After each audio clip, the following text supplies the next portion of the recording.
जय राधा माधव कुंज बिहारी जय।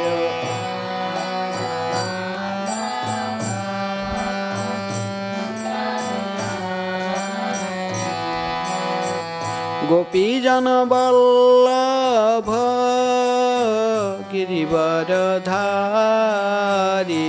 जय।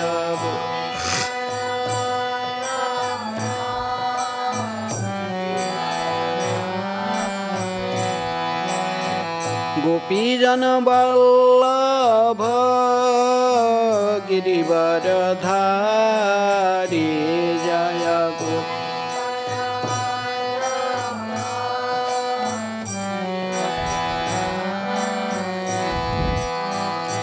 यशोदानंदन व्रजजनरंजन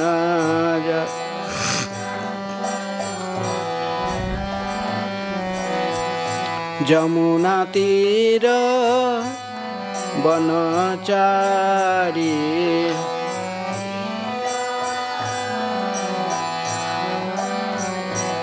जय राधा माधव कुंज बिहारी जय।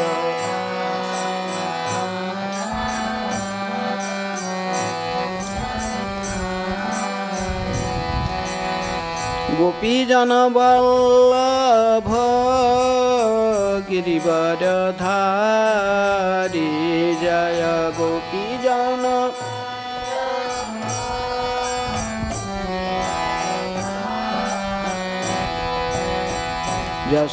यशोदानंदन व्रजजनरंजन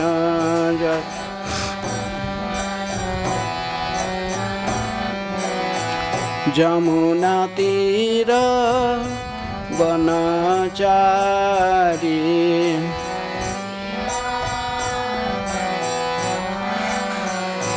जय राधा माधव कुंज बिहारी जय।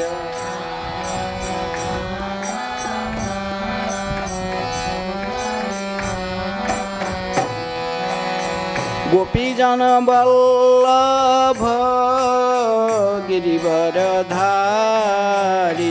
जय। गोपीजन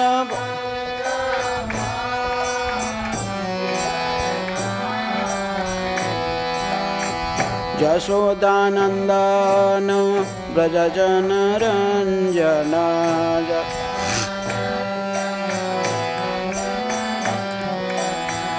जमुना तीर वनचारी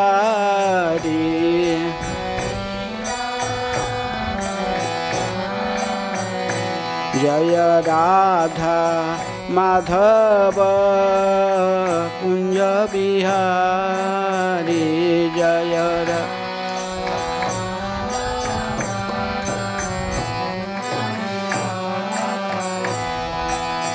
गोपीजन वल्लभ गिरिवरधारी जय। गोपी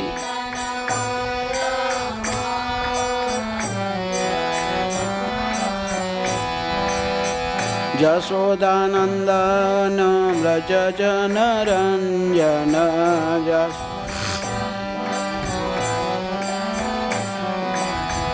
जमुना तीर वनचारी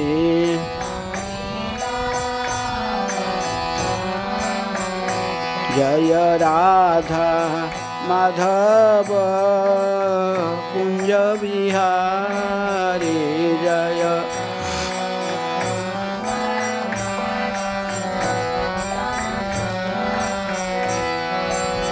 गोपीजन वल्लभ गिरिवरधारी जय। गोपीजन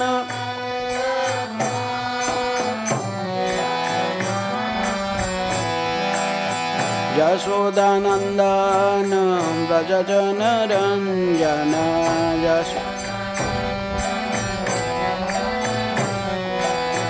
जमुना तीर बनचारी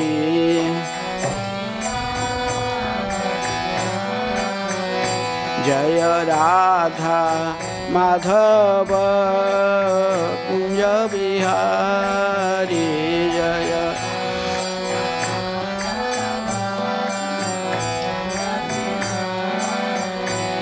जय श्री कृष्ण चैतन्य प्रभु नित्यानंद श्री अद्वैत गदाधर श्रीवासादि गौर भक्तवृंद जय श्री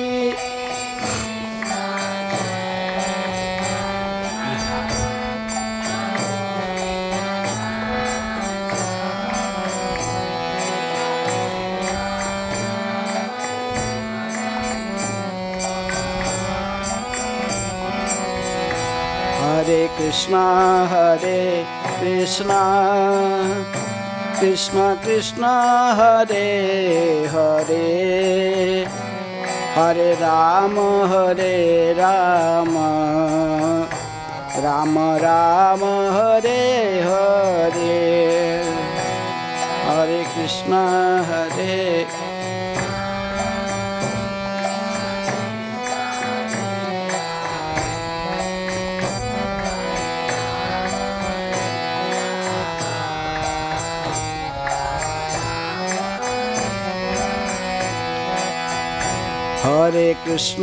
हरे कृष्ण कृष्ण कृष्ण हरे हरे हरे राम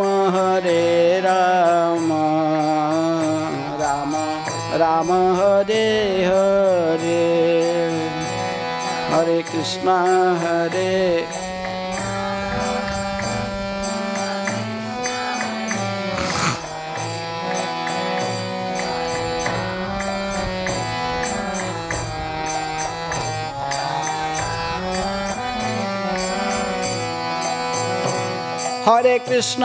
हरे कृष्ण कृष्ण कृष्ण हरे हरे हरे राम राम राम हरे हरे हरे कृष्ण हरे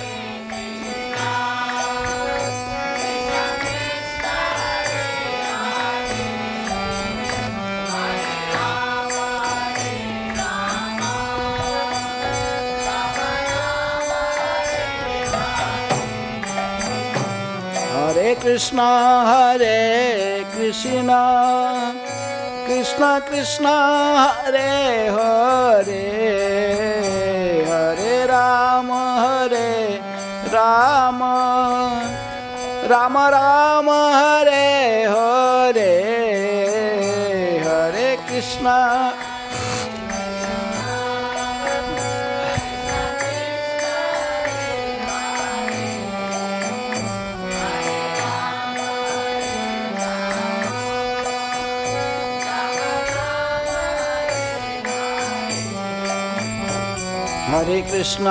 हरे कृष्ण कृष्ण कृष्ण हरे हरे हरे राम राम राम हरे हरे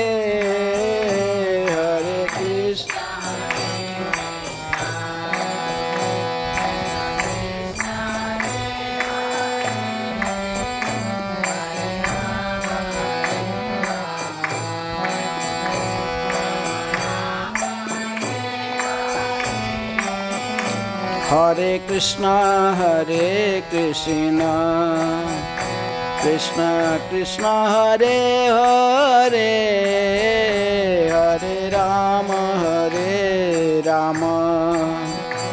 राम राम हरे हरे हरे कृष्ण हरे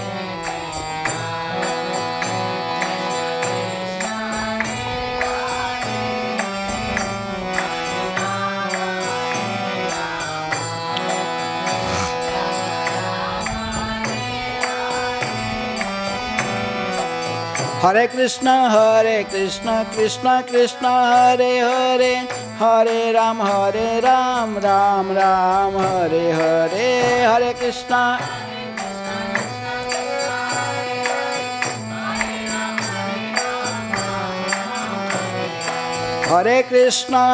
कृष्ण कृष्ण कृष्ण हरे हरे, हरे राम राम राम हरे हरे। हरे कृष्ण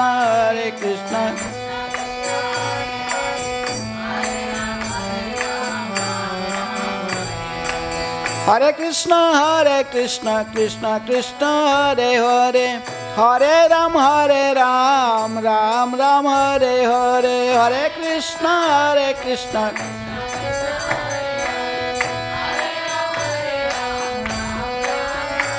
हरे कृष्ण कृष्ण कृष्ण हरे हरे, हरे राम राम राम हरे हरे। हरे कृष्ण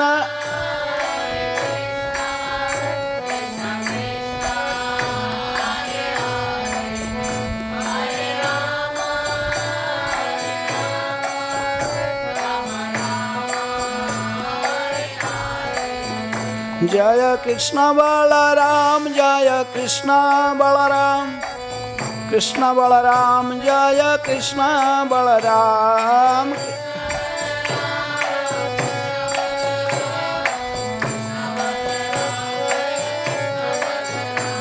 जय ललिता विशाखा जय राधे श्याम, ललिता विशाखा जय राधे श्याम।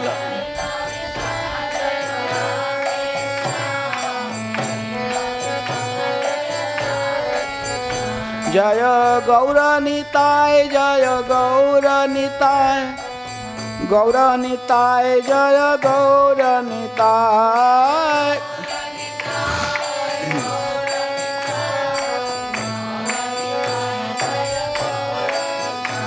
जय रूप गोस्वामी जय प्रभुपाद, रूप गोस्वामी जय प्रभुपाद। जय रूप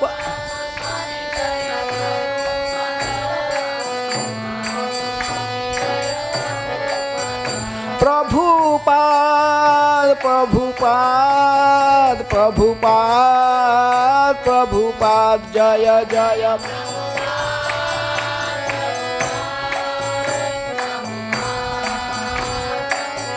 निताय गौर हरि बोल, हरि बोल, हरि बोल, हरि बोल।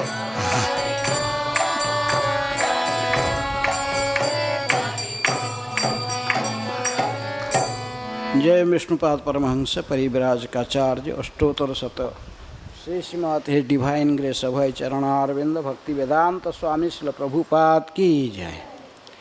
इस्कॉन प्रतिष्ठाता आचार्य डिवाइन ग्रेस श्रील प्रभुपाद की जय। जय विष्णुपाद परमहंस परिव्राजकाचार्य अष्टोत्तर शत श्री श्रीमद भक्ति सिद्धांत सरस्वती गोस्वामी श्रील प्रभुपाद की जय। ब्रह्म मध्य गौड़ीय गुरु परंपरा की जय।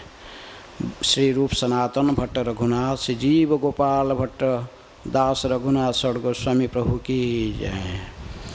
प्रेम से कहो श्री कृष्ण चैतन्य प्रभु नित्यानंद श्री अद्वैत गदाधर शिवासादि गौर भक्त वृंद की जय। नामाचार्य श्री हरिदास ठाकुर की जय। राधा कृष्ण गोपी गोपीनाथ राधा कुंड श्याम कुंड गिरि गोवर्धन की जय। मथुरा वृंदावन धाम की जय। श्री नवद्वीप मायापुर धाम की जय। पुरुषोत्तम क्षेत्र जगन्नाथपुरी धाम की जय। गंगा मैया की जय, जमुना मैया की जय, भक्ति देवी की जय, तुलसी महारानी की जय।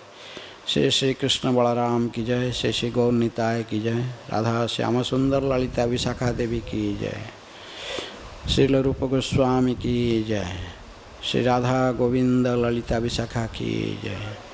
समवेत वैष्णव भक्त वृंद की जय। समवेत वैष्णव भक्त वृंद की जय। समवेत वैष्णव भक्त वृंद की जय। हरे कृष्ण। ओम अज्ञानातिमिरान्धस्य ज्ञानाञ्जनशलाकया चक्षुरुन्मीलितं येन तस्मै श्रीगुरुभे नमः। श्रीचैतन्यमनोभीष्टं स्थापितं येन भूतले स्वयं रूप कदा मह्यं ददाति स्वपदान्तिकं। वन्देऽहं श्रीगुरुः श्रीयुतापदकमलं श्रीगुरून् वैष्णवांश्च श्रीरूपं साग्रजातं सहगण रघुनाथान्वितं तं सजीवं साद्वैतं सावधूतं परिजनसहितं कृष्ण चैतन्यदेवं श्रीराधाकृष्णपदान् सहगण ललिता श्रीविशाखान्वितांश्च। नमो विष्णुपादाय कृष्णप्रेष्ठाय भूतले श्रीमते भक्तिवेदांत स्वामिन् इति नामिने। नमस्ते सरस्वते देवे गौरवाणी प्रचारिणे निर्विशेषः शून्यवादी पाश्चात्यदेशतारिणे। नमो महावदान्याय कृष्णप्रेमप्रदायते कृष्णाय कृष्णचैतन्य नामिने गौरतिशै नमः। हे कृष्ण करुणा सिंधु दीनबंधु जगत्पते गोपेश गोपिकाकांत राधाकांत नमस्तुते। तप्त कांचन गौरांगी राधे वृंदावनेश्वरी वृषभानुसुते देवी प्रणमामि हरिप्रिये। वाञ्छाकल्पतरुभ्यश्च कृपासिन्धुभ्येव च पतितानां पावनेभ्यो वैष्णवेभ्यो नमो नमः। नानाशास्त्रविचारणैकनिपुणौ सद्धर्मसंस्थापकौ लोकानां हितकारिण्यौ त्रिभुवने मान्यौ शरण्यकरौ श्रीराधाकृष्णपदारविन्द भजनानन्देन मत्तालिकौ वन्दे रूपसनातनौ रघुजुगौ श्रीजीवगोपालकौ। श्रीकृष्ण चैतन्य प्रभु नित्यानंद श्री अद्वैत गदाधर शिवासादि गौरभक्तवृंद। हरे कृष्णा कृष्णा कृष्णा हरे हरे हरे राम राम राम हरे हरे। वो श्लोक काल रखा न पढ़ा तक है।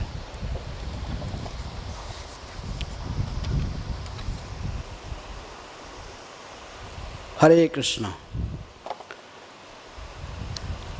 काल इधर इष्टगोष्ठी था ब्रजमंडल परिक्रमा का, इसलिए काल क्लास था सिर्फ आधा घंटा 30-35 मिनट हो पाया था। तो काल जहाँ तक बोले थे वहीं से फिर आगे आज चर्चा करेंगे रूप गोस्वामी के ऊपर। तो सबसे पहले एक श्लोक पढ़ेंगे जो कि मध्य लीला चैतन्य चरितामृत मध्य लीला अध्याय 19 श्लोक पहला श्लोक ही। कृष्णदास कविराज गोस्वामी ये श्लोक लिखते हैं रूप गोस्वामी के विशेषता को प्रतिपादन करने के लिए उन्होंने श्लोक लिखा है। वृंदावनियां रसकेलिवार्तां कालेन लुप्तां निजशक्तिम् उक्तः संचार्य रूप व्यतनोत् पुनः स प्रभुर्विधौ प्रागैव लोक सृष्टिम। कोई आवृत्ति कर पाओगे तो मैं पढ़ूँ। वृंदावनियां रसकेलिवार्ता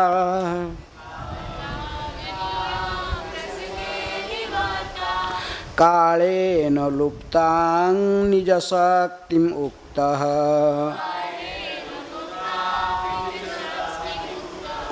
संचार्य रूपे व्यतनात् पुनः सः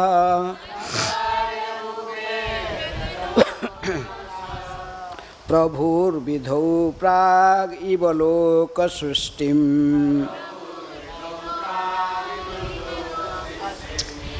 वृन्दावनीयां रसकेलिवार्तां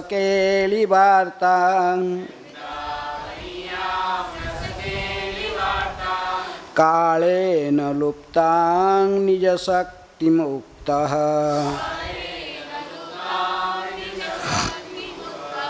संचार्यरूपे व्यतनात् पुनः सः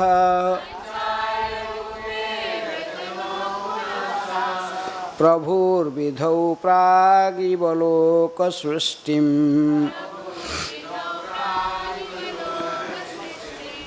वृन्दावनीयां रसकेलिवार्तां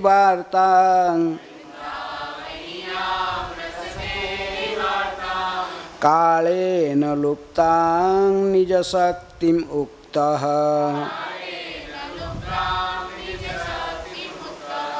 संचार्यरूपे व्यतनात् पुनः सः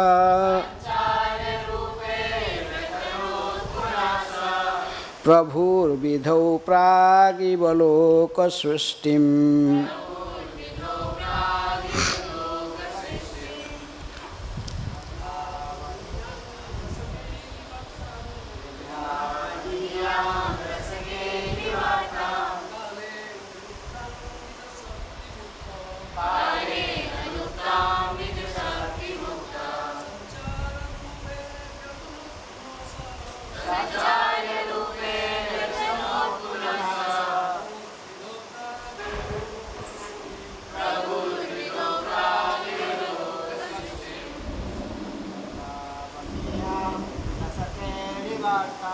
वृन्दावनीयां रसकेलिवार्तां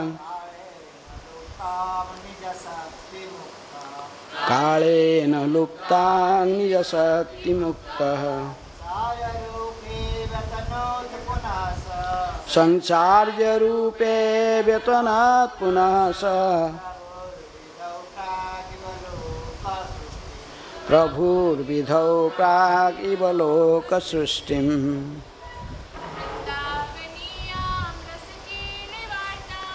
वृन्दावनीयां रसकेलिवार्ता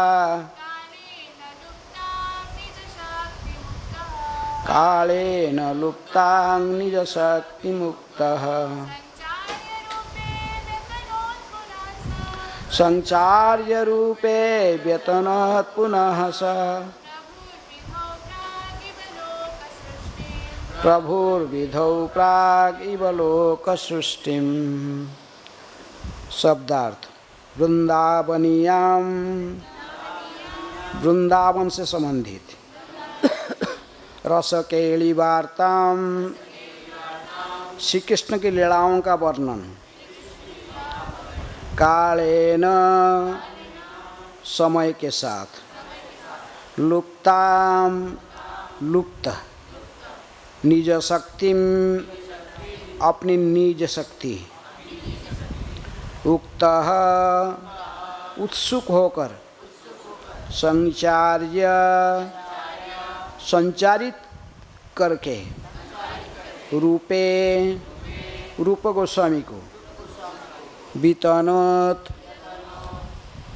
प्रकट की, पुनः दोबारा, सह बे प्रभु श्री चैतन्य महाप्रभु, विधौ ब्रह्मा जी को, प्राक इव पहले की भांति, लोक सृष्टि, ब्रह्मांड की सृष्टि। अनुवाद श्रील प्रभुपाद जी के द्वारा। इस विराट जगत की सृष्टि करने के पूर्व भगवान ने ब्रह्मा के हृदय में सृष्टि की विस्तृत जानकारी प्रकाशित की और वैदिक ज्ञान प्रकट किया। ठीक उसी तरह से महाप्रभु ने भगवान कृष्ण की वृंदावन लीलाओं को पुनर्जीवित करने के लिए रूप गोस्वामी के हृदय को आध्यात्मिक शक्ति में संचारित किया। श्रील रूप गोस्वामी इस शक्ति से वृंदावन में कृष्ण की उन लीलाओं को पुनर्जीवित कर सके जो प्राय विस्मृत हो चुकी थी। इस तरह उन्होंने सारे विश्व में कृष्ण भावनामृत का विस्तार किया। तो वे दोहराइए, इस विराट जगत के सृष्टि करने के पूर्व भगवान ने ब्रह्मा के हृदय में सृष्टि की विस्तृत जानकारी प्रकाशित की और वैदिक ज्ञान प्रकट किया। ठीक उसी तरह से महाप्रभु ने भगवान कृष्ण की वृंदावन लीलाओं को पुनर्जीवित करने के लिए रूप गोस्वामी के हृदय को आध्यात्मिक शक्ति से संचारित किया। श्रील रूप गोस्वामी इस शक्ति से वृंदावन में कृष्ण की उन लीलाओं को पुनर्जीवित कर सके जो प्राय विस्मृत हो चुकी थी। इसी तरह उन्होंने सारे विश्व में कृष्ण भावनामृत का विस्तार किया। हरे कृष्ण। तो काल जैसे हमें अध्ययन के अपने चर्चा किए थे कि श्रील प्रभुपाद जी कहते कि कृष्ण भावनामृत आंदोलन का अध्यक्षता श्रील रूप गोस्वामी की अध्यक्षता से हो रहा है। तो गौड़ीय वैष्णव को साधारणतः हम क्या कहते हैं? रूपानुग वैष्णव। ये सभी रूप गोस्वामी के ही अनुयायी हैं। तो इसलिए रूप गोस्वामी के काल में 2 प्रणाम मंत्र बोला था। पहला तो प्रणाम मंत्र अब गाये अभी मंगलाचरण में। कौन सा प्रभुपाद का ने श्री रूप गोस्वामी पहला प्रणाम मंत्र कौन सा गाये? श्री चैतन्य मनोभीष्टम स्थापितम जनभूतले स्वयं रूप कदा मह्यम ददाति स्वपदान्तिकम। श्री चैतन्य महाप्रभु के मनोअभीष्ट को जानने वाले थे कौन? श्रील रूप गोस्वामी। श्री चैतन्य मनोभीष्टम केवल जानते नहीं थे, स्थापितम जनभूतले, जो इसी धरा पर पृथ्वी पर इसको स्थापना भी किए हैं। स्थापितम जनभूतले स्वयं रूप, वो स्वयं रूप है। रूप माने स्वयं रूप का अर्थ जो स्वयं रूपमंजरी, राधा कृष्ण की लीला में जो रूपमंजरी की भूमिका निभाए थे वही अभी रूप गोस्वामी के रूप में अवतरित हुए हैं। जैसे कहा जाता है गौर गणेश दीपिका के 180 श्लोक में, श्री रूपमंजरी ख्याता यासीद वृंदावन परा सद्य रूपाख्य गोस्वामी भूत्वा प्रकटितमिह। तो श्री रूप गोस्वामी वही रूपमंजरी है जो राधा कृष्ण लीला में रूपमंजरी का भूमिका निभाए थे, ललिता सखी की मुख्य सहयोगी के रूप में। अभी ये राधा कृष्ण की लीला में इसी प्रकार चैतन्य महाप्रभु के अंतकरण की भावना को समझकर इसको पृथ्वी में स्थापन करने में जो मुख्य सहयोगी हैं वही रूप गोस्वामी ही है, वही रूपमंजरी रूप गोस्वामी के रूप में है। और दूसरा प्रणाम मंत्र काल बताया था मैं, अददान तृणंग दंतये एवं जाचे पुनः पुनः श्रीमत् रूप पदाम्भुजौ धूलिश्याम जन्म जन्मनि। कि वेदांत में तृण के टुकड़े को धारण करते हुए एवं जाचे पुनः पुनः, बार बार मैं जांचना करता हूँ। श्रीमद् रूप पादाम्भुजौ, श्री रूप गोस्वामी के चरण कमल के चरण कमल में एक धूल का बनकर जन्म जन्मांतर मेरे स्थिति हो जाए। सदा मैं उनके चरण में एक धूल की कर्ण भी बन कर रहूँ। इसको रघुनाथ दास गोस्वामी ने प्रणाम मंत्र में लिखे हैं। तो ये रूप गोस्वामी के प्रणाम मंत्र, पहला जो मंत्र वो नरोत्तम दास ठाकुर ने अपने प्रेम भक्ति चंद्रिका में दूसरे श्लोक के रूप में इसको लिखे हैं। तो इसलिए रूप गोस्वामी के 2 प्रणाम मंत्र। इसके आगे कालम उनके वंशावली की परिचय क्या वर्णन हो चुका है, कैसे वो भरद्वाज गोत्री ब्राह्मण परिवार में जन्म लिए थे, चतुर्वेदी ब्राह्मण परिवार में। और उनके वंशज कर्नाटक से आए थे। कर्नाटक से आकर फिर वो बंगाल में पद्मनाभ आकर बंगाल में आकर गंगा किनारे निवास करने की निश्चित करके वहीं पर अपना घर बनाकर वहीं रहते थे परिवार के साथ। तो इस प्रकार गंगा किनारे नौहाटी वहाँ रहते थे। तो वहीं पर मैं कहा कि कल जैसे मालदा से पास कई लास्ट इनका कहा जाता है कि बंगाल में कई स्थान पर इनकी जन्म स्थान कहा गया, लेकिन हम जानते कोई बोलते हैं जसोहर में, जसोहर डिस्ट्रिक्ट, कई कहते हैं रामकेली में, कोई बोलते हैं इनके नौहाटी, भाई अलग अलग स्थान कहते हैं। जो भी काल इसके चर्चा हो गया था कि ये इनके पिताजी और माताजी पद्मनाभ के पुत्र थे, जो उनके जो वंशज में आए कुमारदेव और रेवती। कुमारदेव रेवती को आश्रय करके ये रूप ने ये जो इनके नाम तथा पहले संतोष, अमर और वल्लभ, बाद में इनके नाम को फिर हुसैन शाह ने परिवर्तित करके रूप गोस्वामी के नाम रखा दाबिर खास और सनातन के नाम रखा साकर मल्लिक और वल्लभ के नाम रखा अनुपम, नहीं सॉरी वल्लभ का मल्लिक टाइटल लगाया। तो इस प्रकार ये तीनों भाई फिर जब काल यहाँ तक चर्चा हुआ था कि चैतन्य महाप्रभु को मिले, कहाँ पर? रामकेली में। रामकेली में चैतन्य महाप्रभु आज भी जहाँ पर विश्राम किए थे वो तमाल के वृक्ष आज भी है। वहाँ ज्येष्ठ शुक्ल पूर्णिमा तिथि में बहुत बड़े महोत्सव मनाया जाता है। रूप सनातन उसी तमाल वृक्ष के नीचे जाकर चैतन्य महाप्रभु को मिले थे रात्रि में। राज पोशाक को उतार कर उन्होंने जाकर चैतन्य महाप्रभु को वहीं मिले थे। और चैतन्य महाप्रभु इनकी दैन्यता को देखकर बड़े प्रसन्न हुए थे और इनको ये उपदेश दिए थे कि आप जितने संभव संसार को त्याग कर, विषय त्याग कर वृंदावन चले जाओ। तुम्हारे माध्यम से मैं वृंदावन में बहुत कुछ कार्य करने के लिए मेरे जो भविष्य में जो कुछ मैं प्लान किया हूँ, तो इसलिए वृंदावन चले जाओगे तो अच्छा रहे, आप तीनों भाई चले जाओ। तो वहीं पर चैतन्य महाप्रभु ने इनको दीक्षित भी किया। इनको दीक्षा देकर इनके नाम जो था दाबिर खास नहीं, पहले था संतोष दाबिर खास, फिर इनके नाम रखे रूप। चैतन्य महाप्रभु ने रखे इनके स्वरूपगत नाम कि इनके नाम रूप रखे। और जो अमर थे बाद में साकर मल्लिक बने थे, हुसैन शाह नाम रखा दिया था टाइटल। चैतन्य महाप्रभु इनको कहे इनकी आपके नाम रहेगा सनातन। और इनके छोटे भाई जो था जो कि वल्लभ मल्लिक टाइटल में फिर आया था, तो उसको नाम रखे कि अनुपम। चैतन्य महाप्रभु ने इनके आध्यात्मिक नाम दिया अनुपम।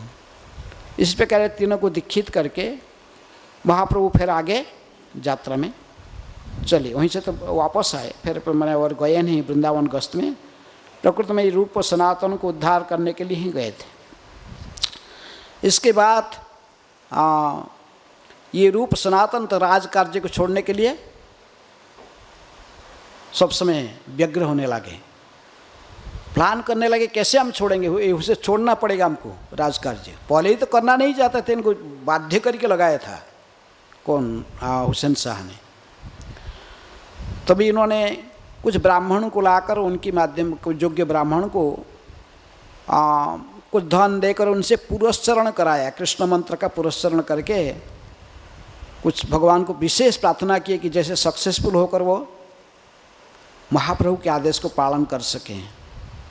ये हुसैन शाह की दरबार के नौकरी छोड़कर फिर वृंदावन जा पाएंगे। तभी इसके बाद उन्होंने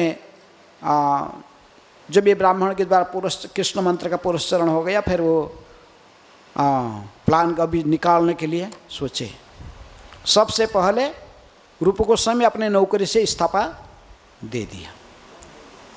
जब हुसैन शाह राज्य में नहीं था तो ये नौकरी छोड़ के जितने भी धन था रूप सनातन के, वो सारे धन को नौका में, एक बड़ा नौका में लोडिंग करके अपने घर में आ गए। तो भी कहते कि कितनी धन, बहुत धन था। जो उन दिनों में जो मुद्रा जो था वो सोने की मोहर है, सोना की मोहर के सब लोडिंग करके फिर बहुत बड़े नौका को लोडिंग करके पूरा लोडिंग लेके आए थे। इसके बाद रूप गोस्वामी ने ये आदर्श प्रस्तुत किया कि यदि किसी संसारी व्यक्ति यदि संसार को छोड़कर संपूर्ण रूप में वैराग्य से को स्वीकार करके भगवान की सेवा में जोड़ जाना चाहता है तो इसको कैसे धन का उपयोग करना चाहिए। इसलिए उनके संपूर्ण धन का 50% उन्होंने किसको दिया? ब्राह्मण वैष्णव भगवान की सेवा के लिए दे दिया इनको माध्यम से, और 50% धन से 25% उन्होंने अपने घर वालों को दिया, क्योंकि घर के लोग का भी जिम्मेदारी था कि इनको भी भरण पोषण कैसे करेंगे ये लोग भविष्य में, ये तो चला दोनों तीनों ही छोड़ के चले जाएंगे घर। तो इसलिए इनको 25% धन दिए और 25% उन्होंने कि धनाढ्य ब्राह्मण के पास जो धन को संचय करके रखे, भविष्य में कभी ये काम में आएगा, कभी इमरजेंसी में, तो इसलिए फिर वो इमरजेंसी के लिए 25% रखे। इसलिए प्रभुपाद जी कहते कि यही आदर्श को सब गृहस्थ ने जो संसार त्याग कर आते हैं इनको फॉलो करना चाहिए। कोई आ जाते हैं लोग संसार छोड़ के इस्कन में आ जाते हैं, लेकिन बस धन जो है घर में से दे के आ जाते हैं, घर में छोड़ के आ जाते हैं अपनी पत्नी के पास, बच्चों के पास नहीं। रूप गोस्वामी ने आदर्श सिखाया 50% धन इनको वैष्णव के माध्यम से भगवान की सेवा में दे देना चाहिए, 25% घर वालों को और 25% इमरजेंसी, बस। तो इसी प्रकार धन की जो कि वितरण करके फिर उन्होंने सीधे अपने छोटे भाई अनुपम को लेकर साथ चल दिए महाप्रभु को मिलने के लिए।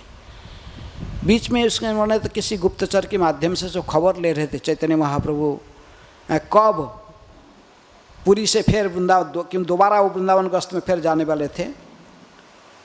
रूप गोस्वामी को पता चला कि जो गुप्तचर आके कहा कि अभी चैतन्य महाप्रभु पुरी से निकल पड़े हैं वृंदावन के लिए, और वो बनारस होकर इस टाइम जाएंगे उसी मार्ग में, इलाहाबाद बनारस से इलाहाबाद होकर जाएंगे।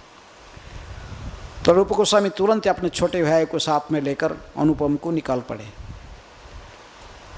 बाकी रह गए सनातन तो प्रधानमंत्री ही थे, और वो तुरंत छोड़े नहीं थे बात में। तो नौकरी छोड़ के आके घर, नौकरी तो ऐसा ही इस्तीफा नहीं देते, लेकिन आके घर में बैठे और जाते नहीं थे अपने कार्य में। और खबर देते कि जो पूछता था तो कहते कि सी के बहुत बीमार है वो। तो जब ये हुसैन शाह ने वैद्य को भेजा तो वैद्य जाके रिपोर्ट दिया कोई बीमार नहीं है।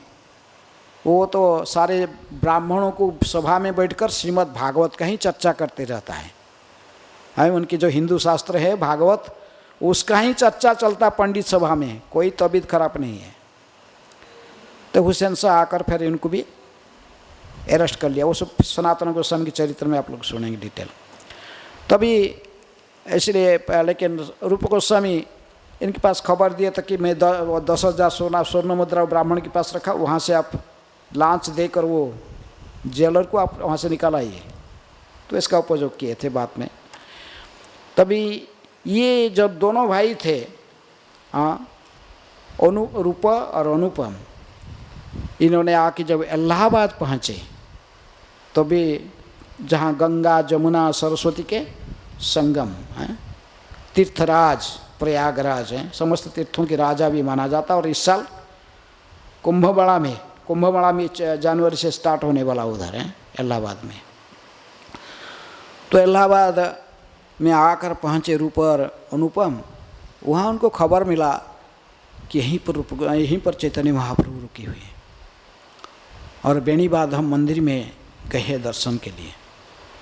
तो महाप्रभु को दर्शन के लोभ से बेणीमाधव मंदिर पहुँचे, लेकिन उस दूर से ही देखे कि लाखों लोग महाप्रभु के साथ है। और सभी नाच रहे थे, उन्मत्त होकर हैं, नृत्य कर रहे थे, गा रहे थे, हरे कृष्ण कृष्ण कृष्ण हरे हरे, हरे राम राम राम हरे हरे। ऐसे लोग को भीड़ देखकर वहाँ महाप्रभु को मिलना तो संभव नहीं था, इसलिए वो प्रतीक्षा किए। चैतन्य महाप्रभु बाद में कीर्तन के फिर वहाँ पर नृत्य कीर्तन करके वेणी माधव भगवान के सामने, फिर कुछ समय के बाद उन्होंने अपने जहाँ निवास स्थली था लगभग संगम के पास एक दाक्षिणात्य ब्राह्मण जिसके साथ महाप्रभु का परिचय था पहले, तो उनके घर में रुके थे। तभी उन्होंने जाके जब महाप्रभु अपने उनके घर में रहे तो ये दर्जे पर खड़ा होकर महाप्रभु का प्रतीक्षा में रहे। महाप्रभु पता चला ये आए हैं। चैतन्य महाप्रभु इनको दर्शन जो वो देखे, ये लोग तुरंत ही दंडवत प्रणाम करके उनके चरण में गिर पड़े। दांत ने दोनों दांतों के बीच तीन का टुकड़ा धारण करते हुए दैन्यता से प्रणाम करके गिरे। तुरंत ही चैतन्य रूप गोस्वामी इस प्रणाम मंत्र के साथ दोनों भाई प्रणाम किए थे। नमो नमो महावदान्याय कृष्ण प्रेम प्रदायते कृष्णाय कृष्ण चैतन्य नामिने गौरतिशयी नमः। यही मंत्र रूप गोस्वामी ने चैतन्य महाप्रभु को पहले देखकर इनकी मुख से स्वतः ये प्रणाम मंत्र की आवृत्ति करके उन्होंने प्रणाम किए थे। अर्थात चैतन्य महाप्रभु कौन है ये सारा जगत को कौन जनाया, कौन बताया? श्रील रूप गोस्वामी। कहे कि नमो महावदान्याय कृष्ण प्रेम प्रदायते, ये सबसे बड़े दानी हैं जो सभी को क्या वितरण करते हैं? कृष्ण प्रेम की वितरण कर दान देते हैं, सबसे बड़ा। और ये है कौन? कृष्णाय, ये स्वयं कृष्ण है। और अभी किस रूप में प्रकट हुए हैं? कृष्ण चैतन्य महाप्रभु के रूप में प्रकट हुए हैं। कृष्णाय कृष्ण चैतन्य नामिने गौरतिशयी नमः। मैं इसी प्रकार ये गौरांग महाप्रभु को प्रणाम करता हूँ। आज भी ये प्रणाम मंत्र, कई प्रणाम मंत्र महाप्रभु के होने पर भी इसको सर्वश्रेष्ठ प्रणाम मंत्र के रूप में हम स्वीकार करते हैं, क्योंकि हमारे जो गौड़ीय वैष्णव ये सभी रूप गोस्वामी के ही अनुयायी हैं। तो इस प्रकार महाप्रभु से ये उनको देखकर दोनों भाई को, अनुपम को, रूप को बड़े प्रसन्न हुए। इनके सिर पर चरण धारण किए, इनको विशेष कृपा किए, इनको आलिंगन किए। कहे कि तुमको विषय की गर्त से आज कृष्ण ने बाहर निकाल दिया है, बहुत अच्छा हुआ, आप लोग संसार छोड़ के, घर बार छोड़ के मेरे आदेश को पालन करके आ गए हो। ये कहकर महाप्रभु ने उनका भी रहने का व्यवस्था बंदोबस्त कर दिए। रूप गोस्वामी की और अनुपम उनके साथ जो थे। इसके बाद चैतन्य महाप्रभु ने वहाँ से आलियड़ गांव था पास में, जो गंगा ने जमुना की दूसरे ने गंगा के दूसरे पार आज भी है। वो गांव में वल्लभ भट्ट के मकान, बाद जो वल्लभाचार्य के रूप में जाने जाते, उनके मकान था। चैतन्य महाप्रभु जब इलाहाबाद में आए, ये इनके महिमा सर्वत्र फैलने लगा कि ऐसे अद्भुत नृत्य कीर्तन और उनके प्रभाव को देखकर तो वल्लभ भट्ट भी आए, आके देखें। तो उन्होंने विशेष रूप में आमंत्रित किया चैतन्य महाप्रभु को कि आप हमारा घर में एक दिन निवास कीजिए, हमारे घर में निमंत्रण स्वीकार कीजिए। महाप्रभु ने वल्लभ भट्ट के निमंत्रण स्वीकार किए। स्वीकार करके फिर गंगा को पार करके फिर दूसरे साइड जा रहे, लेकिन गंगा महाप्रभु इतनी उन्मत्त होते थे वहाँ पर, जमुना को देख करके वो नृत्य करते थे नाव के ऊपर, हैं लगता था कोई भी डूब सकता नाव। बहुत मुश्किल से इनको संभाल कर फिर लेके गए। वल्लभ भट्ट के घर में कुछ दिन रहे, थोड़े बस रहे। तो वहीं पर भगवान महाप्रभु ने कृष्ण के बारे में दिन रात कृष्ण चर्चा को करते थे। वहाँ पर वो विशेष रूप में वो उन्होंने मिले एक व्यक्ति को, कौन उपाध्याय,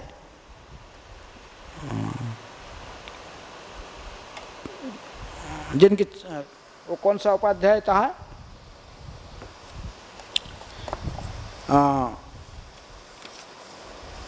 विशेष रूप में उनकी घर में पहुंचे तो उनके साथ उन्होंने कृष्ण के भी बारे में चर्चा किए। कृष्ण की भी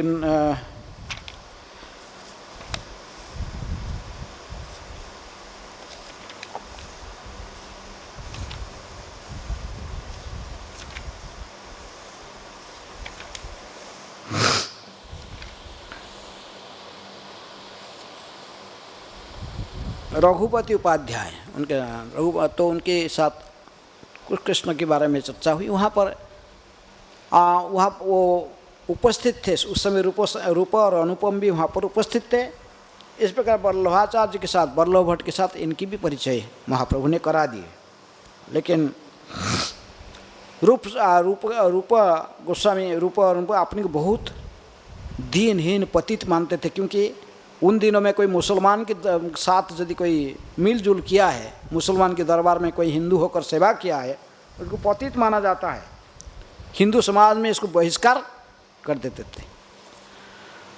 तो इसलिए रूप गोस्वामी बहुत पतित मानते थे। लेकिन रूप गोस्वामी के साथ जो संग करने के बाद वल्लभ भट्ट कही कि नहीं, ये कैसे इनको पतित कहा सकते हैं, जिनके नाम से जिह्वा कृष्ण वर्तते नाम तुभ्यंग, इनके नाम, भगवान के नाम सदा इनके जीभों से उच्चारित हो रहा है, ये फिर इनको कैसे पतित माना जा सकता है।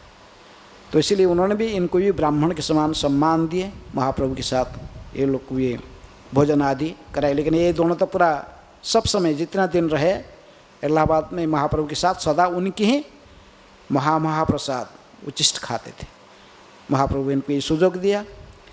बाद में तो फिर वो वहाँ से वापस आए। वापस आकर इलाहाबाद में संगम में पास में जहाँ पर महाप्रभु रहते थे, तो प्रत्येक दिन हजार लोग उधर संगम में स्नान करने आते थे।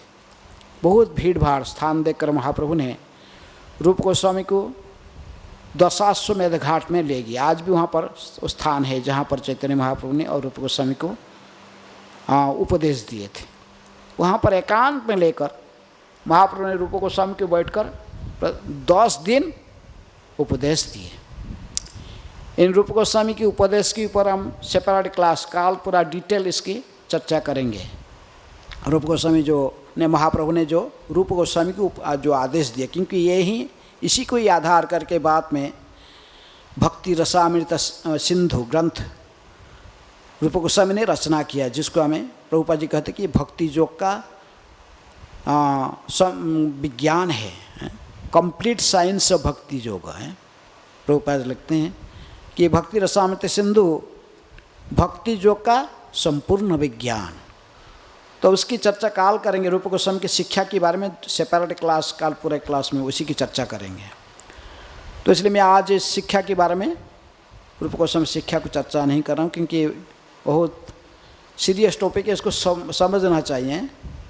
जीवेर स्वरूप है कृष्ण नेश्वरी, ब्रह्मांडे भ्रमिते कौन, भाग्यवान जीव, गुरु कृष्ण प्रसादे पाए भक्तिरता बीज। माली हया सही बीज करे आरोपण, श्रवण कीर्तन जड़े करे सेचन। तो उसके चर्चा काल डिटेल काल के क्लास में रूप गोस्वामी की शिक्षा का चर्चा करेंगे, इसलिए चर्चा में इसकी शिक्षा। तो इस प्रकार रूप गोस्वामी को महाप्रभु ने 10 दिन तक शिक्षा दिए। इसमें सब कुछ सिखाए, भक्ति तत्व, रस तत्व, संबंध, अभिधेय, प्रयोजन, सब कुछ पढ़ा, इनको शिक्षा देकर इनको शक्ति संचारित किए कि जो शिक्षा मैं दिया हूँ इसको ये धारण भी कर सके। इसके बाद तो उनको दोनों भाई को महाप्रभु ने कहाँ भेज दिए? वृंदावन। इनको वृंदावन महाप्रभु ने फिर कही कि आप दोनों भाई अभी वृंदावन की मार्ग जाइए। वृंदावन में जाकर वहाँ पर एक व्यक्ति पहले से रहता है, सुबुद्धि राय नाम के सुबुद्धि राय के नाम में आप सुने। ये सुबुद्धि राय पहले बंगाल के राजा था। बाद में जब ये हुसैन शाह उसकी अंडर में काम करता था और ये नवाब थे, लेकिन बाद में जो मुग़ल शासन आ गया, मुसलमान लोग बंगाल को अपने कब्जा कर लिए, तो सुबुद्धि राय को तो बाहर निकाल दिया राजा से, लेकिन हुसैन शाह को नवाब बना दिया। लेकिन वो देखा कि इन्होंने तो मुझे बहुत पहले मैं आश्रय देकर मुझे सिखाया था, तो उनको उन्होंने फिर सुबुद्धि राय को अपने अधीनस्थ कर्मचारी करके रख लिया, उनके साथ में ही कुछ मंत्री के पद देकर उनको रखा। लेकिन जो भी सुबुद्धि राय उनकी पत्नी को जब पता बेगम को पता चला तो कहा कि एक दिन देखा कि खुले शरीर में थे, उनकी पीठ पर दाग था। कोई क्या आपकी पीठ पर ये दाग क्या है? तो बोले कि ये जो कौन हुसैन शाह, ये पहले मेरा अधीनस्थ कर्मचारी था। नहीं, ये किसका कर्मचारी था? हमने उस समय हुसैन हाँ, सुबुद्धि राय राजा था, ये बंगाल के, मैं उसके अधीन में कर्मचारी था। एक दिन मुझे कुछ जमींदार के काम दिया था, एक तालाब, विशाल तालाब को मैंने खुदाई करने की, लेकिन मैं थोड़ा लेजी था और शराब पीकर उसमें काम में ढीला करता था, तो इसलिए उन्होंने मुझे इस चाबुक में पिटाई किया था, मेरे पीठ में वही दाग है। तो बेगम वाला बोले अच्छा आपको ये चाबुक में मारा है, इसको तो अभी तो आप इसको जान से मार देना चाहिए, आप अभी आगे तो बोला नहीं, इन्होंने मुझे मेरे पिता की तरफ है, मुझे ऐसे ही डांटता था और मुझे स्नेह भी करता था, उसी ने मुझे सिखाया, उसी योग्यता से अभी मैं बादशाह पद पर बैठा हूँ। तो कहला नहीं, इसको यदि जान से नहीं मारोगे तो इसका धर्म नष्ट कर दो, इसको जाति नष्ट कर दो, नहीं तो मैं स्वयं मर जाऊंगी बेदम जहर खा के। तो बाध्य होकर हुसैन शाह ने एक दिन जब दरबार में आ रहे थे बैठने, तो उनके ऊपर जिस ग्लास से पानी पीता था वो झूठा पानी, उसी में से थोड़ा पानी लेके इनके ऊपर छिड़क दिया। उन दिन समाज में ऐसा ही था नियम, कोई मुसलमान यदि अपने झूठा पानी किसके ऊपर ऐसे छिड़क देता तो बस उसका जाति चले जाता, वो मुसलमान बन जाता। तो इसलिए हुसैन शाह ने सुबुद्धि राय समझ गए थे कि ये मुझे तो अभी बहिष्कार कर दिया है हिंदू समाज में, उसको मुझे मुस्लिम बनाना चाहता। ये बात फैल गया सर्वत्र। वो जो सुबुद्धि राय अपने घर में गए तो घर वाले इसको घर में घुसने नहीं दिए, बोले आप मुसलमान बन चुके हो। हाँ, तो इसलिए उनके प्रायश्चित के लिए वो ना कि बनारस में पूछा, बनारस में आके पहुँचा था वो सुबुद्धि राय, और वहाँ पर सो पंडितों को जब चर्चा किए प्रायश्चित क्या करना पड़ेगा, मैं फिर हिंदू कैसे बन सकता हूँ हिंदू समाज, तो कहे कि इसके लिए तो आपको उगला हुआ घी पी कर शरीर त्यागना चाहिए। कि कोई बोला कई प्रकार के प्रायश्चित का लाखों रुपया का पूरा सरंजाम का लिस्ट बना के दे दिया। तो ये सब स्थिति ऐसे ही था। तो उस समय महाप्रभु थे, महाप्रभु को जब ये जाकर देखे चैतन्य महाप्रभु को मिले और उनको सलाह पूछे, चैतन्य महाप्रभु कहे कि ऐसे कुछ करना नहीं है, हैं? कृष्ण नाम लईते हवे पातक मोचन, कृष्ण नाम पाइते होइते पावे कृष्णेर चरण। है एक कृष्ण नामे हवे सर्व पाप क्षय, एक ही बार कृष्ण नाम लेने से सारे पाप नष्ट हो गया, कुछ नहीं हुआ। आप कोई प्रश्न, आप चले जाओ जाकर निरंतर वृंदावन में रहकर निरंतर कृष्ण भजन करो। तो इसलिए सुबुद्धि राय जाकर पढ़े थे वृंदावन में। उनको कहे कि रूप गोस्वामी को कहे कि रूप उन्हीं को जाकर मिलो, सुबुद्धि राय तुमको ब्रज के सब स्थान दिखा देगा। महाप्रभु ने इनको क्या आदेश दिया? लुप्त तीर्थों की उद्धार करना, शिव विग्रह की खोज कर शिव विग्रह अर्चना का प्रतिष्ठित करना, है? और ग्रंथों के प्रणयन करना और इसके वितरण का भी व्यवस्था करना। तो इसलिए इस प्रकार आदेश देकर रूप गोस्वामी को उन्होंने चैतन्य महाप्रभु ने भेज दिए वृंदावन। इन्होंने जाकर मिले, किसको मिले? सुबुद्धि राय को मिले। ब्रजमंडल का पूरा मुख्य स्थान भ्रमण कर, पूरा जंगल ही जंगल था, कुछ भी था नहीं तो उस समय। हैं चैतन्य महाप्रभु जो गए थे तो केवल राधा कुंड और श्याम कुंड का आविष्कार किए थे, और तो सब एवं जंगल ही जंगल पड़ा था। तो आज कुछ दिन वहाँ पर रहकर फिर उन्होंने कुछ घर के ऐसे इमरजेंसी कुछ खबर आया तो उन्होंने अपने छोटे भाई को लेकर फिर रिटर्न आ रहे थे। और लेकिन जब वो वापस आ रहे थे तो उन्हें बनारस के पास गंगा किनारे फिर उनके छोटे भाई का देहांत हो गया, अनुपम का। ये अनुपम ही जीव गोस्वामी के पिताजी हैं। ये 6 गोस्वामी से 3 गोस्वामी एक ही परिवार के हैं, रूप गोस्वामी, सनातन गोस्वामी और जीव गोस्वामी। जीव गोस्वामी रूप गोस्वामी के ही शिष्य थे। तो इन भाई जब इनका जो देहांत हो गया अनुपम के, फिर रूप अकेले और घर न जाकर वहीं से फिर चैतन्य महाप्रभु को मिलने के लिए पुरी के मार्ग पर आए, जगन्नाथपुरी के मार्ग पर आगे बढ़े। अकेले आकर बड़े दुखी थे ऐसे आकर, लेकिन उस समय भी वो एक किताब लिख रहे थे, वृंदावन में थे तो वहीं प्लान कर रहे थे ये भगवान श्री कृष्ण की समस्त लीलाओं को एक ही पुस्तक में ही रचना करना। जैसे प्रभुपाद जी लिखी कृष्ण बुक हैं, सब सारे कृष्ण भगवान श्री कृष्ण के शुरू से जन्म से प्रहलाद तक सारे लीलाओं को एक ग्रंथ में लिखने के लिए। तो उस समय गोस्वामी लोग किस भाषा में लिखते थे? हाँ, संस्कृत में, संस्कृत भाषा में लिखते थे। रूप गोस्वामी की जो हस्तलिपि हैंड राइटिंग बहुत सुंदर है, टाइपिंग यदि कोई देखना चाहता तब यहाँ पर शोध संस्थान है पीछे सामने, वृंदावन संस्थान हमारे मंदिर के बाजू में। तो हाँ, वो अभी तक म्यूजियम में रखा हुआ सो है, रूप गोस्वामी की हस्तलिपि भी बहुत सुंदर है।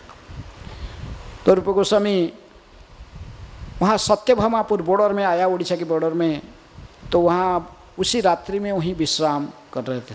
उस नाम सत्यभामापुर है गांव में। तो यहाँ से सुष्ट ने वो जो एक ही पुस्तक लिख रहे थे, नाटक के रूप में लिख रहे थे किताब। तो वहाँ जो विश्राम कर रहे थे रात को, एक सुंदर स्त्री इनके सपने में आई, जो कि बहुत देखने में बहुत अलौकिक थी और बहुत का अलंकार मंडित थी, और जो रानी जैसे लग रहे थे वो समझ गए तो सत्यभामा पर ये सत्यभामा ही है। स्वप्न में आकर कहा कि ए रूपा, तुम एक किताब में पूरा कृष्ण का चरित्र नहीं लिखना, इसको 2 भाग करके लिखना, वृंदावन की लीला को अलग और द्वारका लीला को अलग। क्यों? सत्यभामा ने सोची कि ये यदि एक ही किताब में लिख लेगा, सारे लिखेगा, तो फिर किताब के हीरो तो कृष्ण ही रहेंगे सदा, लेकिन इसके हीरोइन कौन बन जाएगा? राधा रानी। तो कहे कि नहीं, आप इसको 2 किताब करो, हैं 2 किताब, वृंदावन लीला अलग, द्वारका लीला अलग। रूप गोस्वामी ने समझ गए, इनके तो निर्देशन हुआ, फिर भी मन में रखे थे इसको, ऐसे रख के फिर सत्यभामा का ऐसे आदेश हो गया। तो उन्हें गए वृंदावन में, जो पहुँचे जाकर पुरी में पहुंचकर उन्होंने चैतन्य महाप्रभु जहाँ रहते थे गंभीरा, काशी मिश्र की घर, तो वहाँ पहुँचे।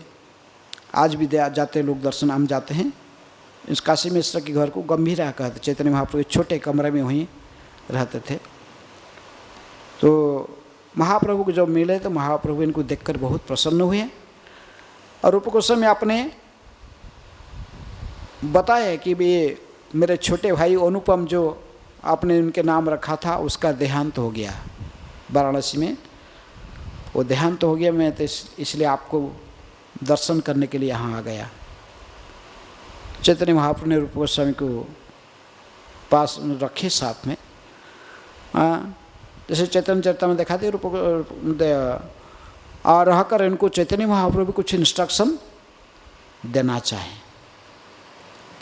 उस समय रथ यात्रा के उत्सव आ गया, रथ यात्रा के महोत्सव आया, और रूप गोस्वामी देखे सभी भक्तों के साथ में गुंडीचा मार्जन आदि वो सब में योगदान किए। बाद में रथ यात्रा में देखें कि चैतन्य महाप्रभु जो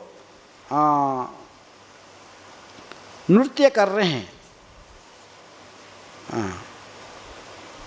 नृत्य कर रहे हैं, तो एक गीत उन्होंने विशेष गा रहे हैं, विशेष गीत गा रहे हैं, लेकिन उसकी अर्थ को कोई समझता नहीं। ऐसे चैतन्य महाप्रभु जगन्नाथ जी के सामने दोनों हाथ उत्तोलन करके बड़े प्रेम से गीत गा रहे हैं, और आंख से अश्रुओं की धारा बह रहा है, और उन अर्थ को केवल स्वरूप दामोदर गोस्वामी जो चैतन्य महाप्रभु के जो सचिव व सेक्रेटरी थे, उन्होंने ही केवल समझते थे। ऐसे तो पहले बंगाली पद से आरंभ किए, सही तो प्राणनाथ पाइनु जहाँ लागे मदने मदन दहने झुरी गेनु। जगन्नाथ जी को देखकर चैतन्य महाप्रभु से भाव कई पद गाते गाते फिर आस्ते आस्ते एक संस्कृत के पद भी गाने लगे।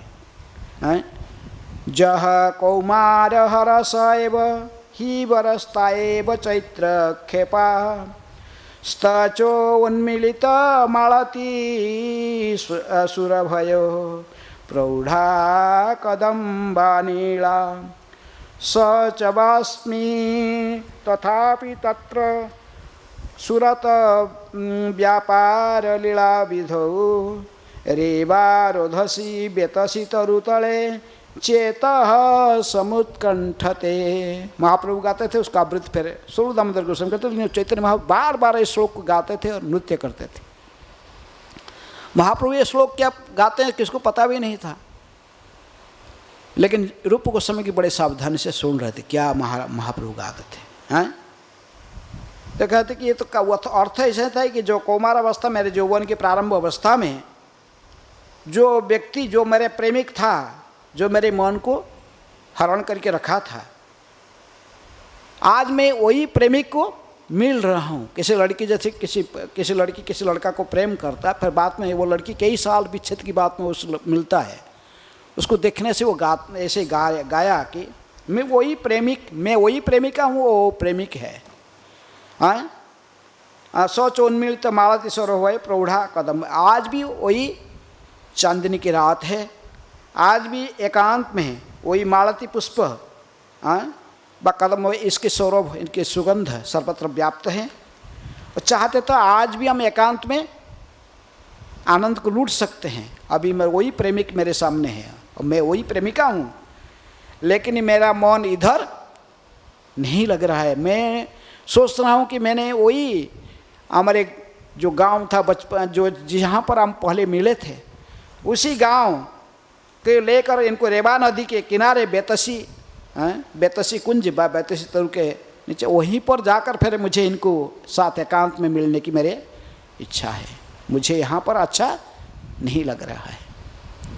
वो कह रहे थे जैसे कोई प्रेमिका, ऐसा पर कोई कृष्ण का नाम राधा का नाम कुछ लिखा नहीं, ऐसे महाप्रभु गाते थे। रूप गोस्वामी इस श्लोक को सुने और हरिदास ठाकुर के पास रहते थे।